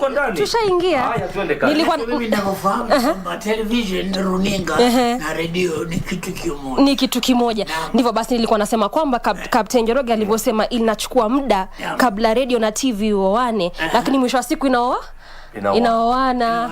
Na hivi sasa tushaoana, tuko pale kwenye TV. Unatova pete hapo. Basi si ndio hivyo? It is the World Radio Day. This is actually a day commemorated on the 13th of February every year after it was proclaimed by UNESCO in 2011. So we're talking about 12 years since this day was first commemorated. And we are here in Radio Taifa. And I can tell you for sure we are going to each and every radio station of the Kenya Broadcasting Corporation. Why? Because we want to give you a 360 of this World Radio Day, how important it is to you, to me, to the public as a whole. Niko hapa na watangazaji wote. Kuna Captain Njoroge pale, kuna Dora Manya na kuna kujifunza hata Kiingereza. Yani wacha nimalizie na mzee Leonard Mambo Mbotela, the main person. Tuanze na Dora. Just for you, how important ama hii siku ina umuhimu gani kwako kama mtangazaji wa radio?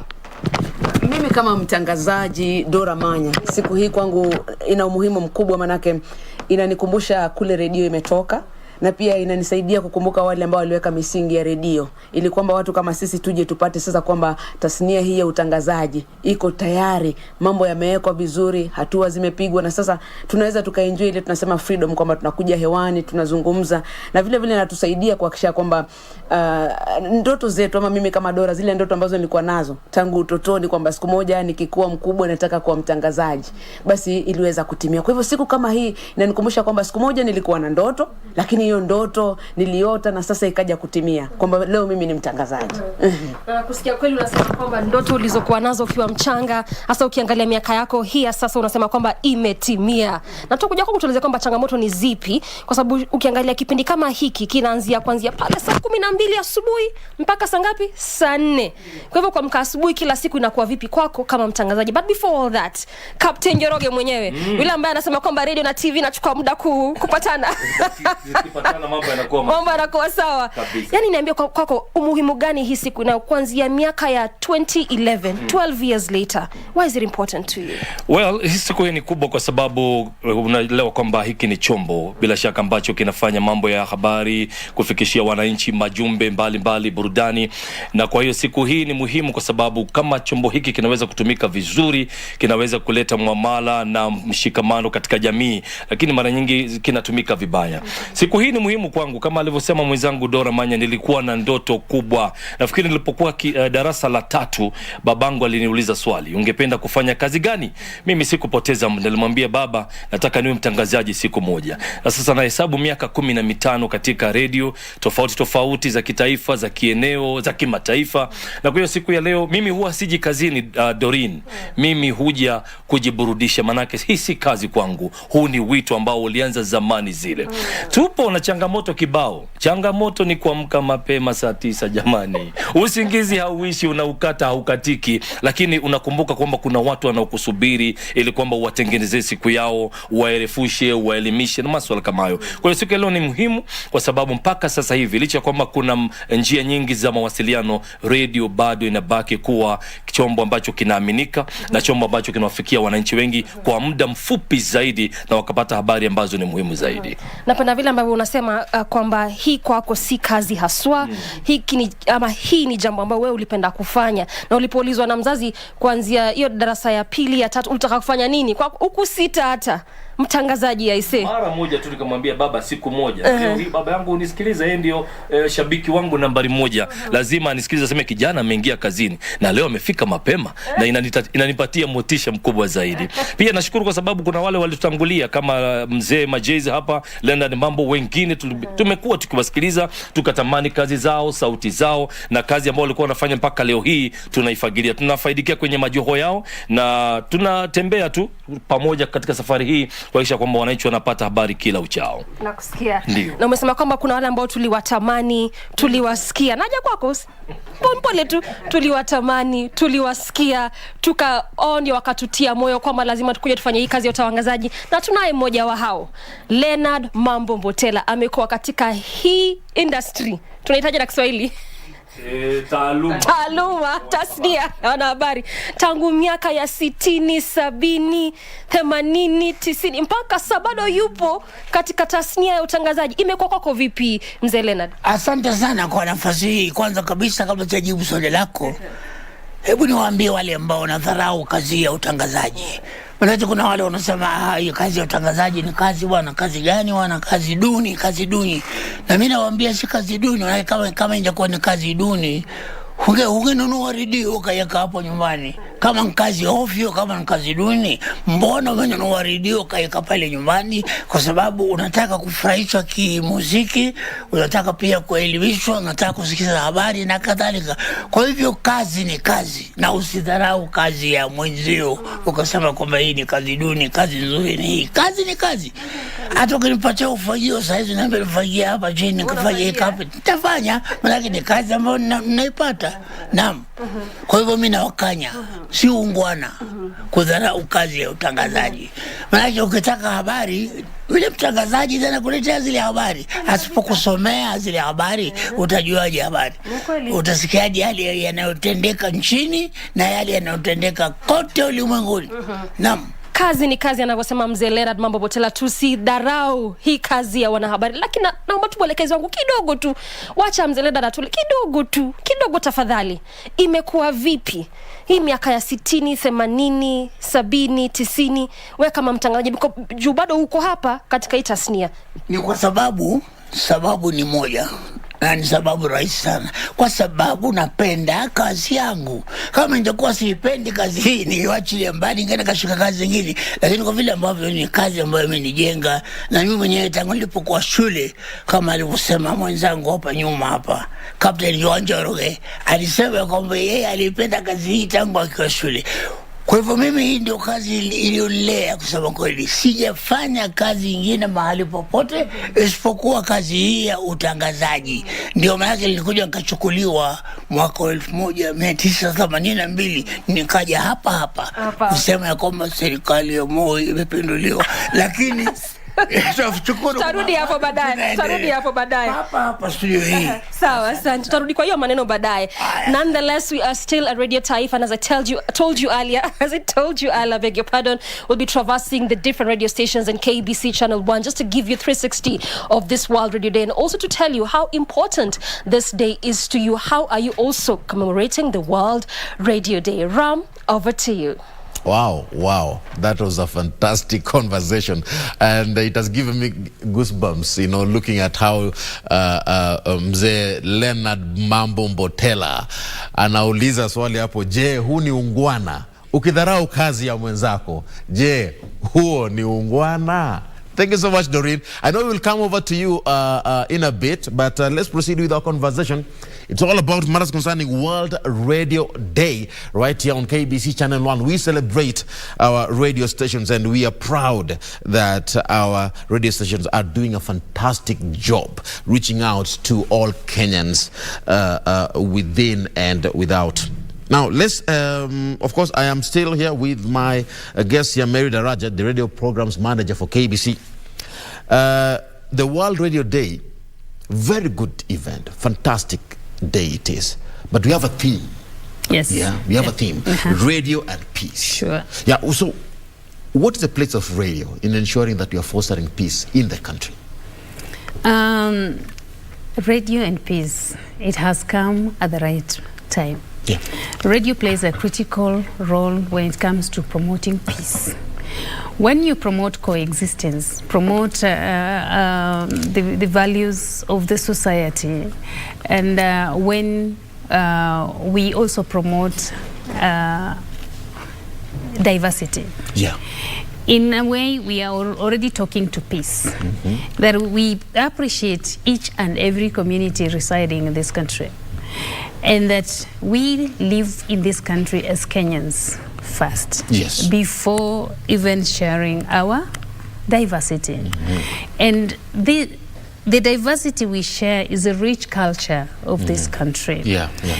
We have cultures that we share, and when we learn from each other, the way we do things, cooking, the way of life, how we live, how we interact, how we grow up, and it is very interesting. So at this moment, I would say that radio has promoted peace over years, and whenever there is conflict, radio comes in very, very strong to ensure that people understand to appreciate each other, to capitalize on their strengths and not their weaknesses, to appreciate each other's culture and not to for instance, to look at other cultures as inferior. We come in to ensure that people understand each other when it comes to politics, that we share. We are in a democracy, and in a democracy we have diversified opinion. And therefore, when we look at the diversified opinion, it does not mean that we hate each other, but it's because we are living in a democracy, and a democracy promotes divergent views. And whenever we have challenges, we have had challenges before, and we still have challenges in the Kerio Valley region. But through radio, we educate the people to understand why we should appreciate each other and why we should share the limited resources. And by doing that, by ensuring that we put peace messages on air, it will calms down the situation, reduces tension, to ensure that people can now sit down and talk. And especially, I'm looking at, we've come from an electioneering period. Yes. Radio played a big role. Yes. Especially in ensuring that Kenyans are at peace. Because we've seen in history where we've had discussions concerning how radio ensures that there is peace during elections. So yes, we have a role to play in terms of ensuring that radio plays a key role in communicating the right thing, the right values to people who are listening. Yeah, if we use radio well, and that is why I'm telling you that we've used radio well to ensure that there is cohesion. We ensure that there is national integration and cohesion. We went through an electioneering period last year in August, and throughout that period, radio put out there the right messages. We did perform well during that period. Yes, to ensure that people understand that it's elections, and after elections, the country must move forward. Yes. Yes, we have divergent views, we have our preferences, but even if the person you are supporting is not elected into office, appreciate the other person, because the other person who's been elected into office is also a Kenyan, and they are going to work for Kenyans. Yes. And actually, people embraced that, and after the election phase, we had campaigns, we ensured the campaigns were peaceful, we went into election, we broadcast the results from the constituency level to the national level. We were with the election process throughout, and when the matter moved to the Supreme Court, we were in the Supreme Court, and we ensured that Kenyans understood very well why we were moving from one phase to the other. And it's on that note, I would like also to take note of the fact that even during tallying, radio was having a live and factual data of what was happening at the tallying centers. Yes. Radio was actually collecting the voting. You know how conflicts arise? Lack of information and single story. Yes. Yes. So if radio doesn't come in, or media doesn't come in and give both sides of the story, then a single story will cause a problem. And that is what radio ensured, that you have information from both sides, not sensationalized. KBC, we don't sensationalize issues. We report facts as they are. We ensure that we get both sides for us to be able to remain objective.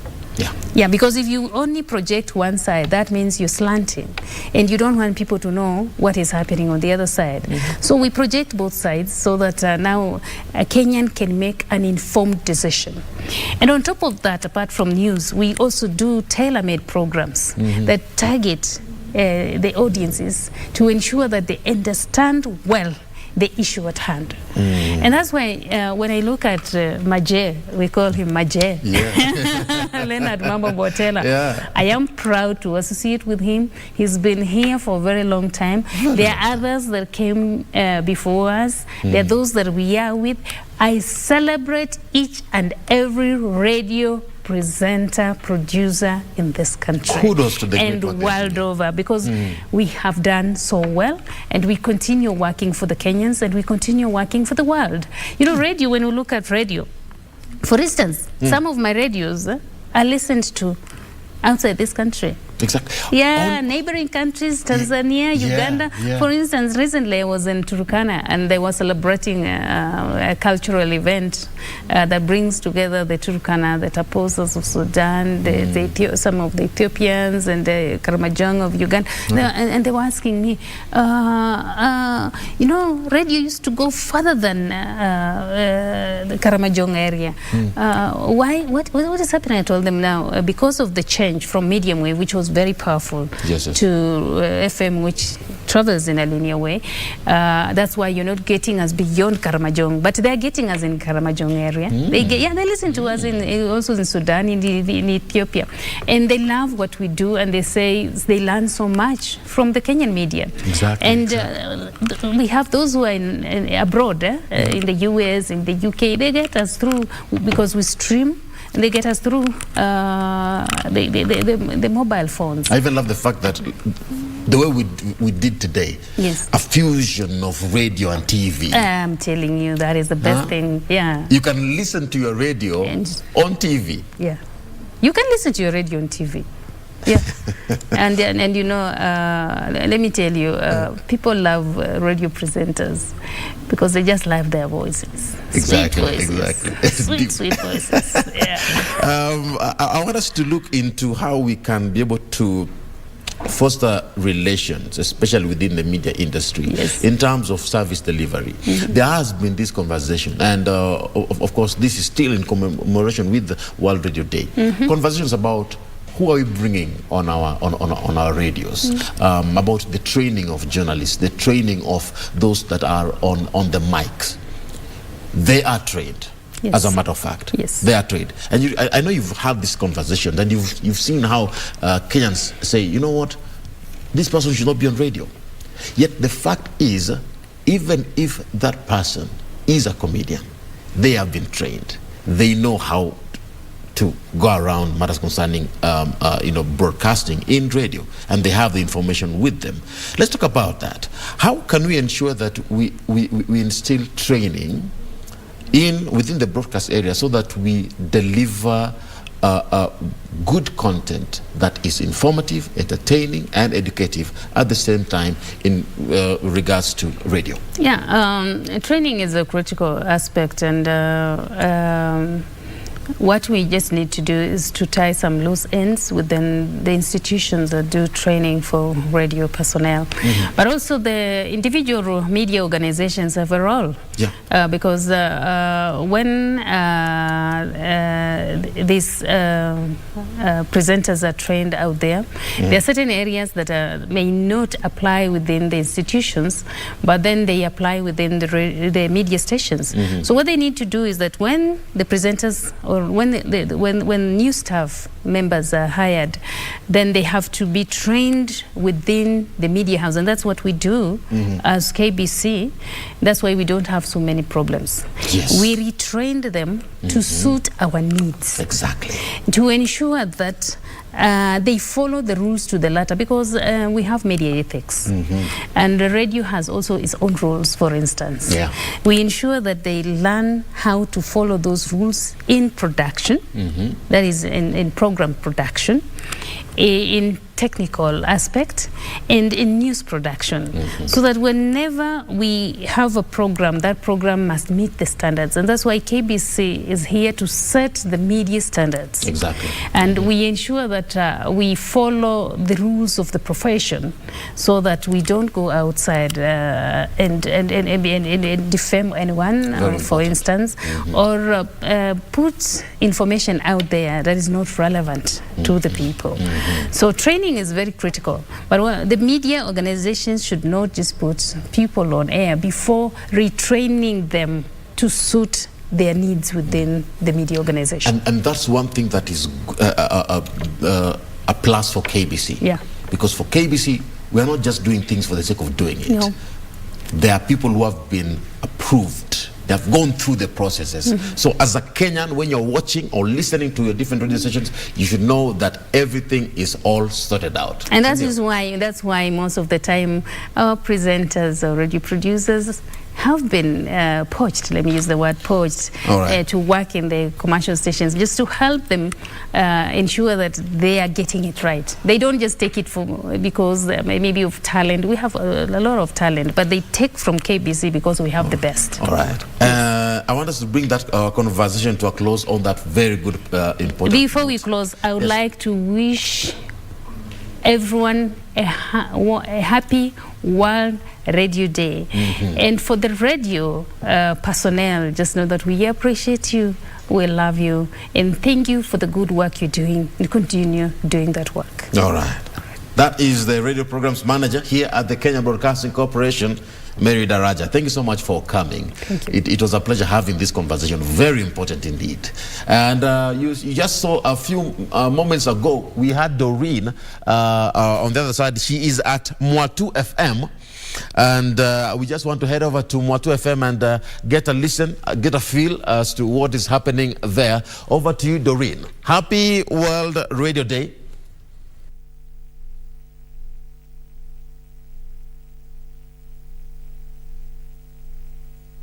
That is Radio and Peace. Muthenyani wa umundi. Asante nyanitwa Msupa kana Virginia mwekali mwechu asose. Msupa kana Virginia kana mwekali. We are at Mwatu FM. I'm just trying to get the ropes of the language, because as I told you, we are giving a 360 coverage of this World Radio Day, and definitely we'll be traversing different radios within the Kenya Broadcasting Corporation to also speak to the journalists therein and tell us why this day is important to them, the theme, Radio and Peace, what this means to them, and just how it has been doing radio for the years that they have been doing it. And here at Mwatu FM, tukanaye Frederick Mwoki na Virginia Karamsupa. Yes. You are, because why not? I mean, why not? Radio and Peace, Virginia. Before tukuja kwako Mwoki, Radio and Peace, hii ina maana gani kwako? Kwa TV wananiona? All right, should I face this way? Yeah. All right, Radio and Peace ina maana ya kwamba sisi kama watangazaji wa radio tutatumika vipi, tutatumia ujuzi wetu na taaluma yetu vipi kueneza ujumbe wa ujumbe wa amani, or to create peace and to make sure that in our society and in our country we have peace by educating our viewer, by our listener, by educating them and by ensuring them that we give them the information that they need to know for them to make sure that we live harmoniously and peacefully in our society. Yes, not only in our society but also in our families. Yeah. Tupatie kitu kwa Kikamba. Haraka tu. Nende mwidhukisi kini kilungu cha tuetu ya ita na msupa vandhi na kamemeka mwatu FM. Good morning. Omudhini mwena wa kutania atangasi radio kana World Radio Day. Ulamudhinyani wa umundi ni kuikidia kana nitwedhu watu itabanya mugo dhini wa isioni sito na nditu ya Kenya. Welcome for classes because I cannot make sure of that. That is Virginia Kadam Super, as she calls herself, one of our radio presenters here at Mwatu FM. Not kuna Frederick Moki. Radio and peace is the theme for this year's World Radio Day. Mtangazaji tajika anayejulikana. Hisi kuna maana gani kwako?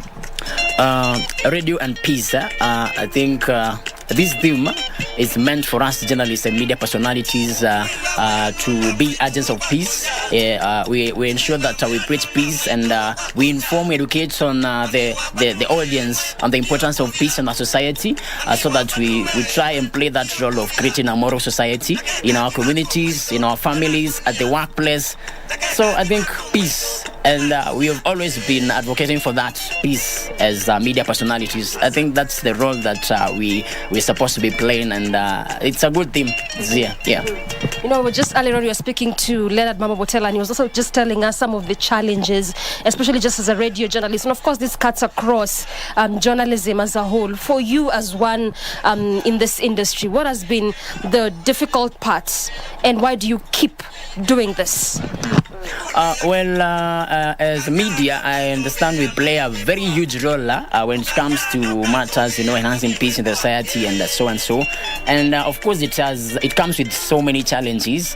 But as trained communication experts, we are taught on how to deal with situations, problem-solving skills, and despite the challenges, out there, the audience sees us as sometimes leaders. I can say that we are leaders, and we are meant to be there so that we play that role and we portray that aspect of having that skill of solving challenges and problems, because any work has its challenges, but what gives us strength as journalists, understand, is that that strength that comes from within, because we know we are skilled, we are experts in communication, and I think it gives us a vital role to play. So despite the challenges, we will always be there to inform, to educate, to entertain, and it gives us strength. Exactly. Yeah. Informing, educating, and entertaining is our mandate. But that's what we are here for today, being the World Radio Day, being commemorated on this 13th day of February since it was first proclaimed by UNESCO in 2011. You're looking at 12 years later. Just why is it important to even in the first place keep marking this day? But that is what we are continuing to do for you. And also just talk to us via our social media platforms. Tell us why radio is important to you. Why do you think this day needs to be continued to get commemorated, and just what purpose does radio serve for you? But for now, you want to take a very quick breather. When we circle back, Good Morning Kenya continues on the other side of this break. Stay with us.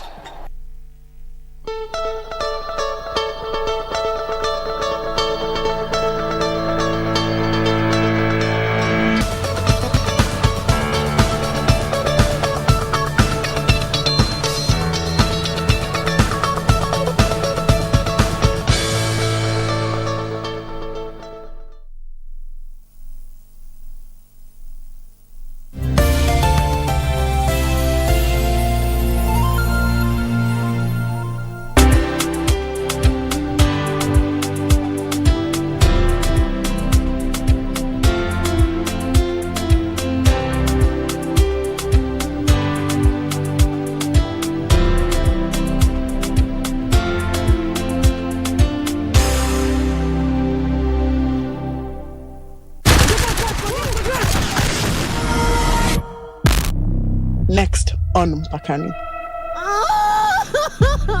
Zari. Na Burhan? We recover 4 adult remains. 3 male and 1 female. Waxaan rabaa inay wada dhintaan. Wayna ka shakeen no qorshada weyn.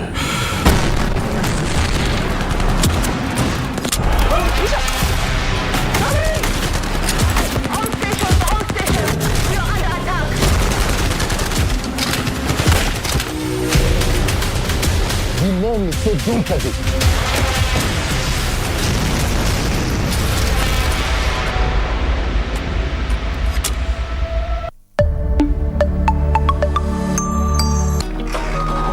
Yes. Tumekujia Calvin. What? Ushahidi unaonyesha kuwa alihusika kwa mauaji. Gabriel, they've come for Calvin. This is a disaster. Nitoke hapa paka nione mtoto wangu. Unadhaniza bulango shutiwe. Alafu nisaidiaje? Nitapigia all the media people I know watakuja hapa kuona hii ujinga yako. Why they go so difficult, corner brother? Yetu, kwani what's going on? I don't know what to think, who to believe. I just know that we need to stick together.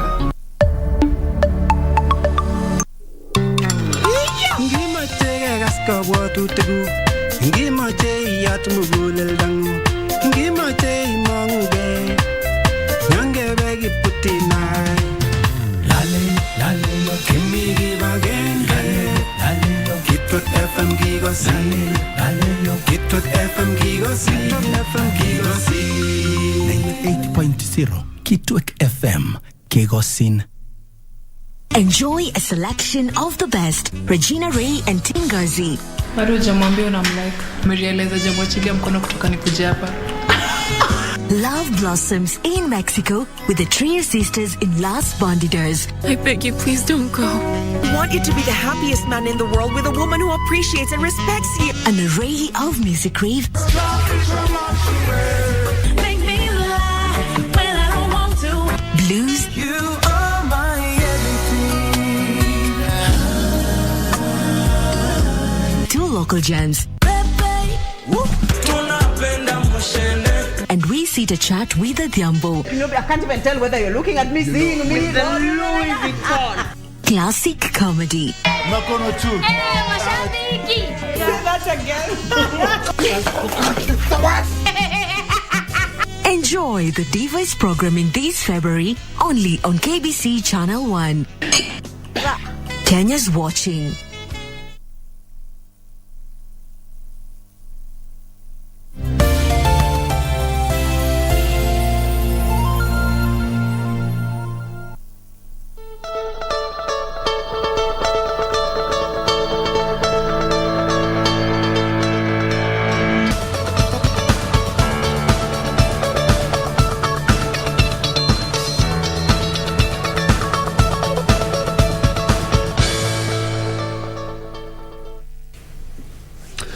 All right, thank you so much for sticking with us. We continue with this conversation right here on Good Morning Kenya. Thank you for sticking with KBC Channel 1. My name is Ram Aguko. If you've just joined us, you're just in time for the next conversation of the day. Shifting gears from matters concerning World Radio Day, let's talk about you. Let's talk about marriage. Let's talk about divorce and inheritance on this fine Monday morning. And to help us in this particular conversation, to my far right, I'm with Pastor Julius Kimani. Yes. Bwana asifiwe. Amen. And next to me, I'm with Dr. Sheikh Hassan Kinywa. Wassalamu alaikum. Wa alaikum salam. Wa rahmatullahi wa barakatuh. Wa alaikum salam wa rahmatullahi wa barakatuh. No, naelewa. Naelewa. Hii maneno naelewa. Naelewa. Big thanks to Fadili for teaching me those things and my brother Abdul. Well, we want to talk about matters concerning marriage and divorce.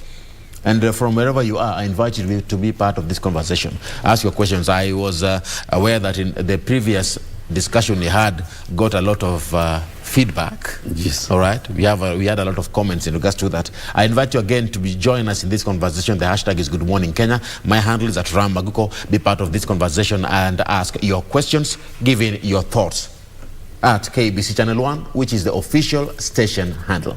Now, we are picking it up from where we left, but we need to still touch base on a few areas that are still sensitive. Yes. All right? Yes. I want us to touch on when somebody wants to get into a relationship, should they consider the fact that this person that I am getting into a relationship with, I might leave them. They might disappoint me one day and I might leave them. Should that be at the back of your head, even as you're thinking of getting into a relationship, as you lay the foundation? Pastor? Very interesting question. You see, now living in the current situations where we are living now, especially I don't know whether we have entered 21st century, but I think because of the laws that have come up, yes, and the challenges that have come up with marriage, now you find actually it's not maybe about whether you need to consider that. It's actually most people are considering it. You find most people are entering into marriage with an option of, I might leave this person. And you see, that is not the way marriage is supposed to be. Because a marriage, when God, the original foundation of marriage, when God created Adam and Eve, he never intended them to separate. And we never see even in the Bible anywhere they separated. So we usually look at the original intention. Because anytime, you can always imagine now taking a flight, and every time as a pilot you are thinking, if things go wrong, I will jump out of this plane and leave the rest out. So I think that it's a wrong mentality to start the marriage thing. My advice would be, instead of getting into marriage looking at a person that you might leave, then take time and choose carefully the person you want to marry, because most of the times we are driven by the excitement. You know, for guys, we look at the shapes and we look at the outside beauty, and deep inside into marriage we discover there were some serious flaws in character, and then you say, this is not the person I married. We are mismatched. I think take time, ask questions. You know, if you look at our parents, like now my father is 85, I have never seen them, even my mother, live one day. Atemenda mahali pengine. But you find it's because also they were told, number one, this thing is not, it's not an option. You're not getting it in here as an option. You're going there. You are going in there permanently. And secondly, they would investigate. Would you, even as you talk about that, would you advocate for prenuptial agreements? You know, now, you see, when people started marrying, I will answer it in two ways. When people started early before, you know, shida siku hizi imekuwa ni people are getting rich young. So you find you have cars, you have land, you have property on this side. But when you were starting, we had nothing, only a job and maybe a few coins in the bank. So there was nothing to agree on. Now, prenuptial, I think, comes because of people have made money early, or maybe people are remarrying after they have made quite a big amount, and so you kind of protect. I think it is important, whereby if you're getting into marriage, and probably it is a second marriage, it is important to agree. Because you need to choose carefully and say, kama mimi nakuwa ukiwa you are the second wife, now there are things you will not touch. Okay. I think that time you can actually agree. And I'll come back to you, because if you're talking about you thinking about protecting yourself, then it means you beat your own answer when you said initially that you are getting in there permanently. I said second marriage. If you're getting into second marriage, what about first? Then the first one, I don't think you need a prenuptial.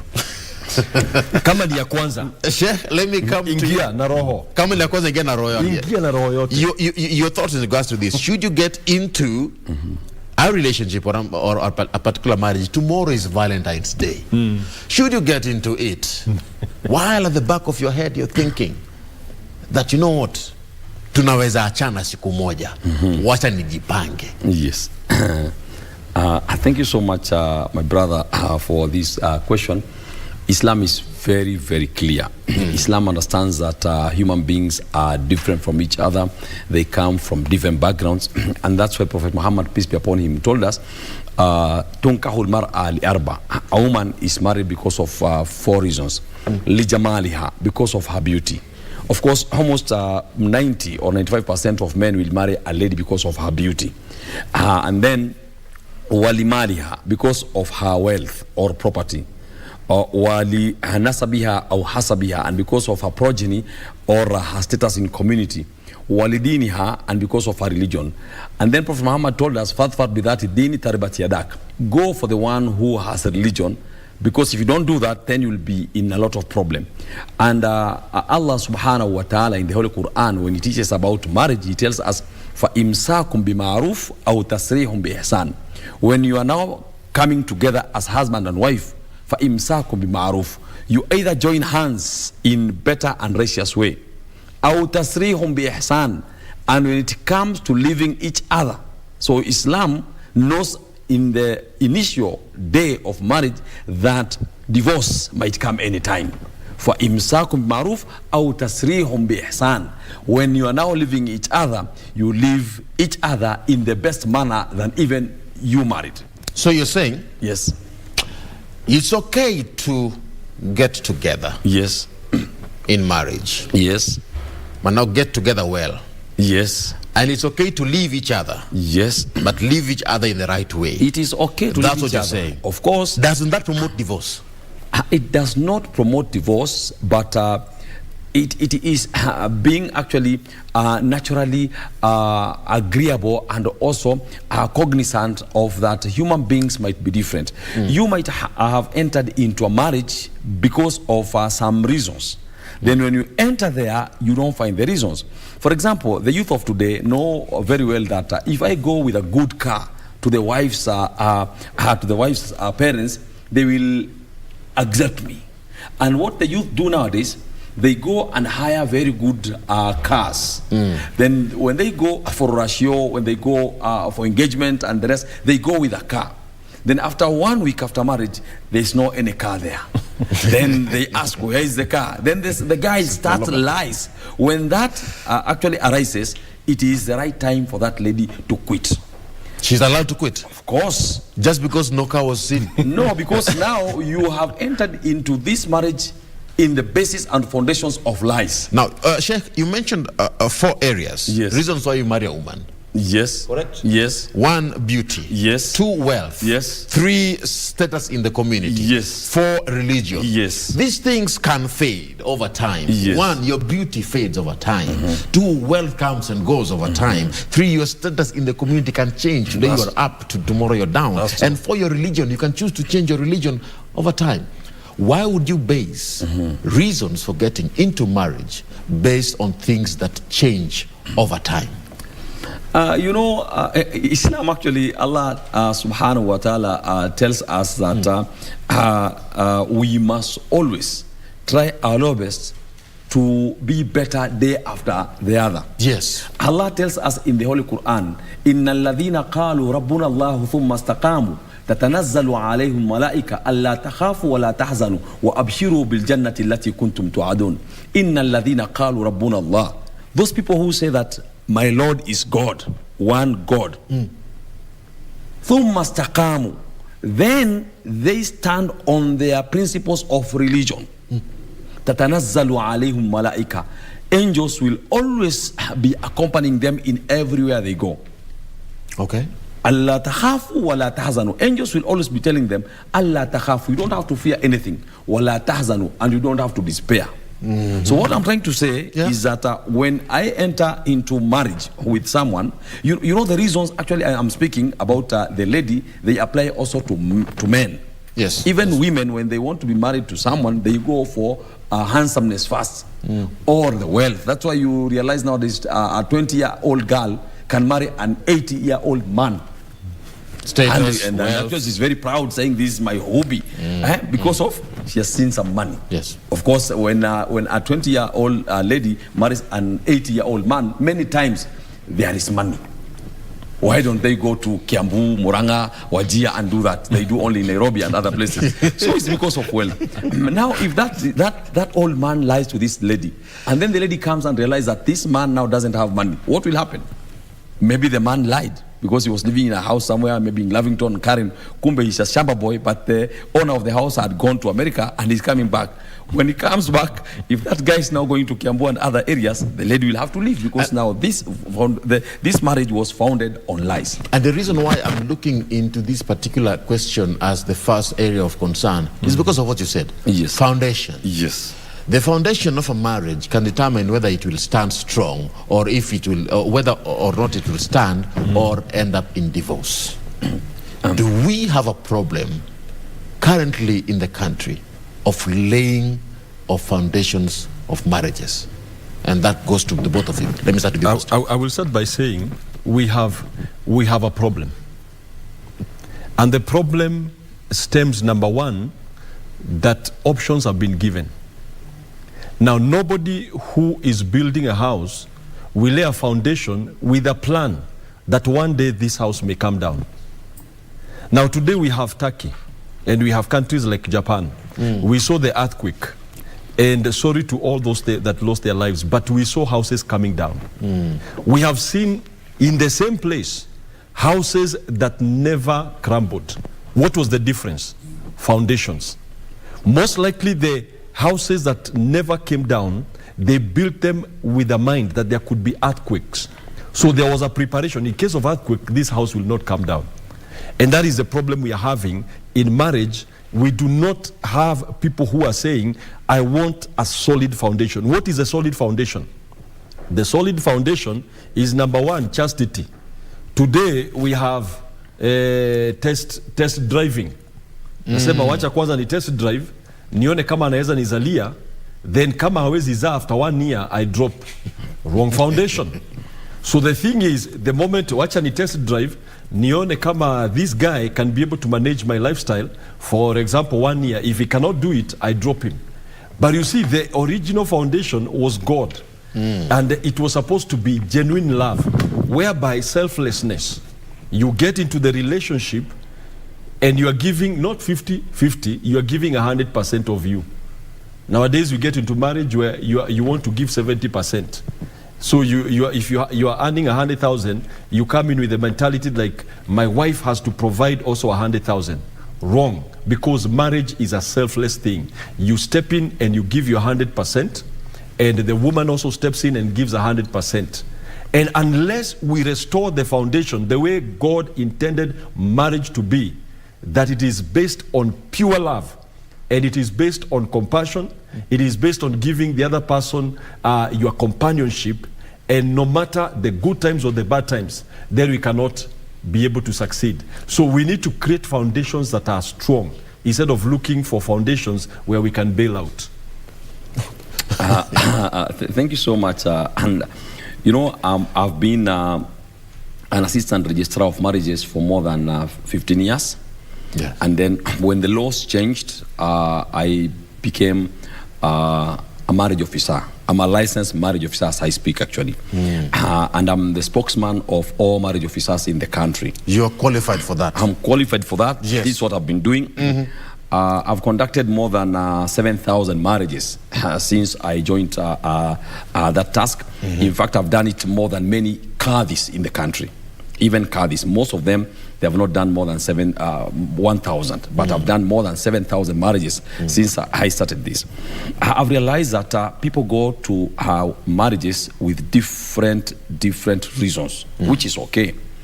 And that's why today I want to tell Kenyans, this is something known, and this is what I teach at the university. Islam has two main denominations. We have Sunni and we have Shia. In the Shia tradition, it is allowed to marry a wife on contract. What do you mean on contract? If I see in Shia, school of thought, and this is very important for people to know. Yes. Any lady who's a divorcee or a widower, their permission of marriage is based on themselves. Okay. In Sunni, you cannot, there are conditions to get married to someone. There must be, of course, the lady, the man, the two spouses, and then the guardian to the girl, and then 2 witnesses. 5 people can consummate a marriage somewhere. Now, this is the issue. As soon as a lady is married, even if she's 17 years, 18 years, 19 years, 20 years old, and she sleeps with the man for even if it's 1 day, if she gets divorced from that day onwards, she doesn't need her guardian's permission for marriage again. So what happens to that lady? Islam allows her to choose whichever man she likes in this world and to marry herself to that person. Without approval from anyone? No, without approval from anyone. It is it's a free thing. It's open. In fact, that is agreed upon between Shia and Sunni. The only thing which now they differ on is how does it happen. To Sunni, those 5 people must be available. Even if she doesn't want her parents to know, she must get another guardian somewhere, and then 2 witnesses. But for Shia, they say that the lady doesn't need anyone. So a lady can meet me and tell me, Dr. Hassan, I would like you to marry me, and me and her can marry each other. And then the issue of witnesses will come later on. That is the Shia school of thought. So as a parent, you utasikia tu fununu. Utasikia fununu. As long as the first one you give her, because what happens is that it is assumed that maybe in the first marriage there was some bad influence, or the wives, the husband, the father and mother forced her to the marriage, because it happens so much in our Muslim community, which we have been fighting for many years. You realize that a girl goes joins Form 1. Some parents do something which is very wrong.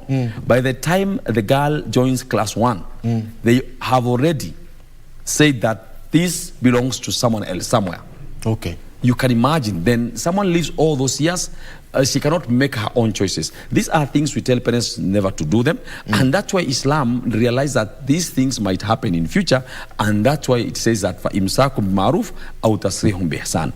Because your parents take you to a man whom they think is good, but they are not the ones who will live with that man. So when we enter there and we realize that this is not my right choice, in fact you are allowed to seek for divorce in the first night. Because now, so the issue on your end for Islam, the principles are there. They are there. The rules are there. They are there. The only problem is people are not following. They don't follow at all these principles as they ought to. They don't. And I'll give an example. I've appeared in court more than 7 times, and I'm ready to appear in court more than 100 times, because as a marriage officer, a young lady comes to me with a very handsome person. They're both, the lady is so beautiful, the man is very handsome. And then they tell me, you know, Dr. Hassan, we have come to you because we have tried to get each other for marriage for more than 5 years, but our parents are not for it. Many times it happens between these people from Middle East. They are ladies. They don't allow their ladies to be married by people who are from other descents, some of them. And sometimes also the man might be from those origins, and he wants to marry a very beautiful black woman. Then the parents say no. And you know, Islam has told us that وَجَعَلْنَاكُمْ شُعُوبًا وَقَبَائِلَ لِتَعَارَفُوا إِنَّ أَكْرَمَكُمْ عِنْدَ اللَّهِ أَتْقَاكُمْ. We have created you in races and tribes. Why? To know each other. So Islam tells us that inna akramakum indallahi atkakum, the best amongst you, the most righteous amongst you are the pious one, but we don't do that. So I have appeared in court more than 7 times where I have consummated such marriages and conducted them, because I know as per Islamic Sharia, if the parents do not want any of the spouse to marry the other because of their tribe or color, then that is not a reason for stopping that marriage. And I appeared in court, and I thank God the judges, the qadis have always listened to me, and they have understood me. And always when you go there, the husband and wife have always been given the green light. Wow. And I'm ready to go even 100 times. I don't want to mention personalities, because there are some people who are great personalities in this country. We don't mention them. We don't mention any name, of course. I'm a journalist by profession also. I understand these things. Yes. But there's a time I was taken to court by one of the persons who are taken to be one of the greatest Muslim leaders in this country, because her daughter was married by a Somali. They are Indians, but the daughter was married by a Somali. And they took me to court. But I thank God, when we went to court, the judges looked at the issues and they said, you as a mother to this lady who is 35, you have no role to play in her marriage if she wants to be married to someone else. So we thank the courts because they understand us, but I think I will discourage the parents from stopping their daughters and sons to marry whom they want in this world. Now, of course, there's so many reasons why people get into divorce. Infidelity, lack of commitment, extramarital affairs. We are looking at conflict, unresolved conflict, arguing, and whatnot. You name them. So many reasons that can lead to divorce. Man of God, Pastor. Yes, sir. Why should a religious leader, and you will also give in on the other side, the opposite angle of it. Why should a religious leader tell somebody to stick to marriage when they are uncomfortable being there? At what point do you draw the line and say that to this extent you are not fully committed, but to this extent you are committed, but you need to leave? Why should religious leaders advocate for something that is killing women and men out here, if it works? No, I will say this. Lack of knowledge can be one of the reasons why somebody will say stick. Because even the word of God in 1 Corinthians chapter 7 says very well that two people who are in total disagreement can actually separate. They can actually live a separate life. But that is not divorce. You live separately for the sake of the security.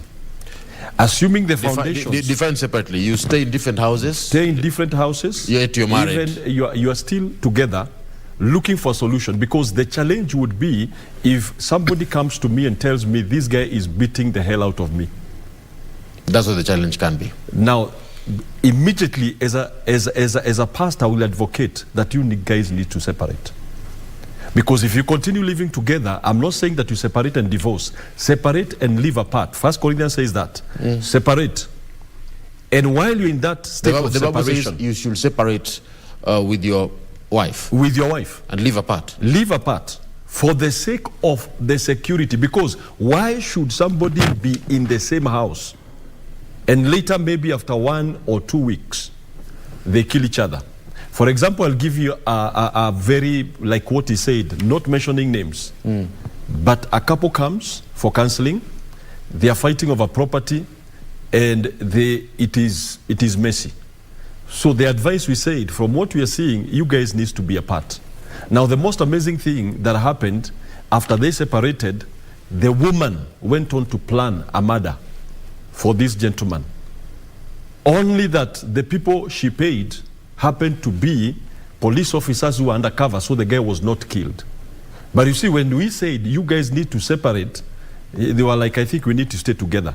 So the word of God allows for a couple to separate, live apart, as they look for help. It is but like... For this case, the couples were not willing to live apart. They were not willing to live apart. But Only the now church, when the church was advocating for them to stay apart. Advocate now, move.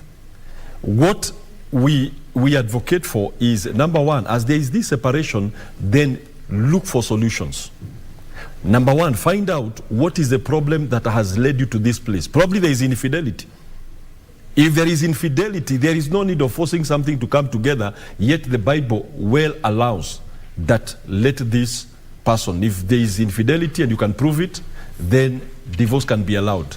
The second condition where the church or the Bible allows for divorce is when, for example, you are married to somebody who is not of the same faith, and that person decides to go. 1 Corinthians chapter 7 says, if that unbelieving person departs, let him depart. Hakuna shida. So, on such conditions, there are moments where you can allow people to separate. So I would say it is a lack of wisdom to see two people who are actually a threat to each other and you tell them to continue living together. Man of God, you've quoted this particular scripture. Which one was that? It is 1 Corinthians chapter 7. Let me get exactly... You'll get that because I'm confused in regards to that particular. Maybe because you've not read it. You can alert us more. But let me come to you. I saw you're jotting down a few points. I don't know if you're in agreement or disagreeing with that. I was quoting 1 Corinthians chapter 7 because in the 5 universities I teach, I also teach Bible studies. Actually, I think I'm maybe the only Muslim lecturer in our country who teaches Bible studies, history of religion and the rest.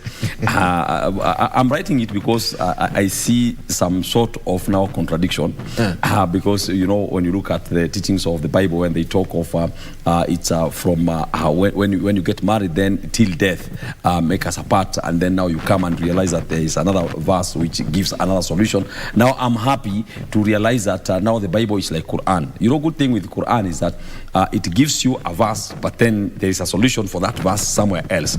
But Pastor has spoken something very important. Number one, I would like to advise spouses not to contemplate and plan and strategize to kill each other. These cases are so many, my brother. So many. Yeah. The worst I encountered is one where a lady realized that the husband has a lot of wealth. The husband is very, very rich, and also the insurance could pay a lot of money. Unfortunately, the husband could put the policy documents in the drawer. So the lady realized that, hey, if this guy dies, I'm getting at least 2 billion out of property and the insurance. So she planned to kill the husband. When she planned to kill the husband, those men, when they went to kill the husband, they found him praying. They realized that, no, we cannot kill this person. So they told him what happened. The husband said, how much are you supposed to be paid? He said 5 million. He offered to give them 5 million. Wow. And then they went and slaughtered a goat somewhere, and he gave them his clothes, which he had that day. So they took the clothes to the wife and told him, we have finished our work. The guy is dead. So they told him, hide somewhere. I'm talking of the real story in this country. A real story? Yes. So the wife was so happy. She even went to police station. My husband disappeared. And you see, the husband is somewhere. So at the end of the day, good thing is that the lady now was arrested. And I think, if I'm not wrong, currently, she is behind the bars. And these stories are so many. The other story I'll give also, and then we proceed, is a story of many Kenyans who are marrying each and every day. And amongst them are Muslim scholars. There's one who have married more than 400 women in our country. In fact, when I used to hear these stories, I went and told him, I asked him, tell me the truth. Is it true? He told me, of course, yes. He told me there was a danger 5 years back where I got a lady who was so beautiful. I went to her parents for marriage. They asked me, don't you know that this is your daughter? He didn't even know that this is the daughter. If he didn't go to the parents, he could have married his own daughter, because it's amongst the 400 women he has married.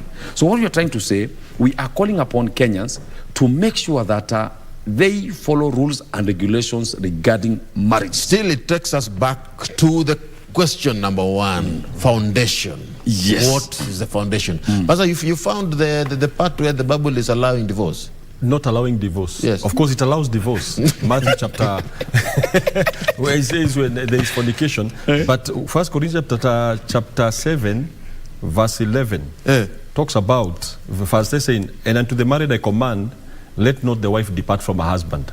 So God does not allow that somebody to depart. But right. If she depart, okay. Verse 11, if she depart, that means she can depart. Because maybe the person is too violent, or the person is abusive. But if she depart, let her remain unmarried. Or else be reconciled to her husband. Or else be what is reconciliation? That means they have gone for counseling, they have settled issues. Now you know that they are safe, they will not kill each other. Now let them be reconciled. All right, it means now here we are looking into the Bible saying that it advocates for negotiations. Peaceful talks. Even the Quran, yes, it advocates for negotiations. Yes. That's a good point for us to end the conversation, my brothers. Thank you so much.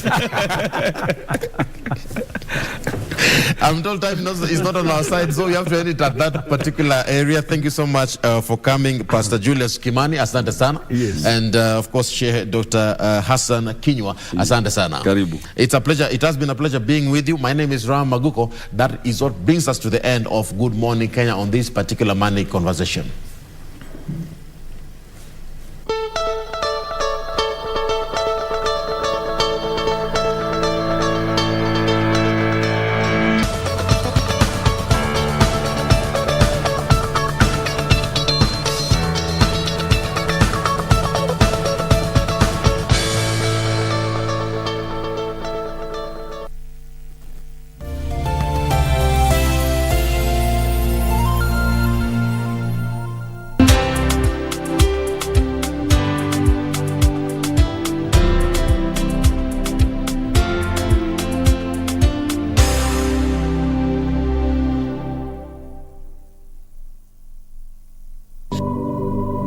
Maisha ni mafupi, hivyo si vyema kumaliza muda mwingi katika malumbano. Hesabu baraka zako, wathamini rafiki zako na tabasamu ili udumishe amani. Kupata maisha, bonyeza *811 *8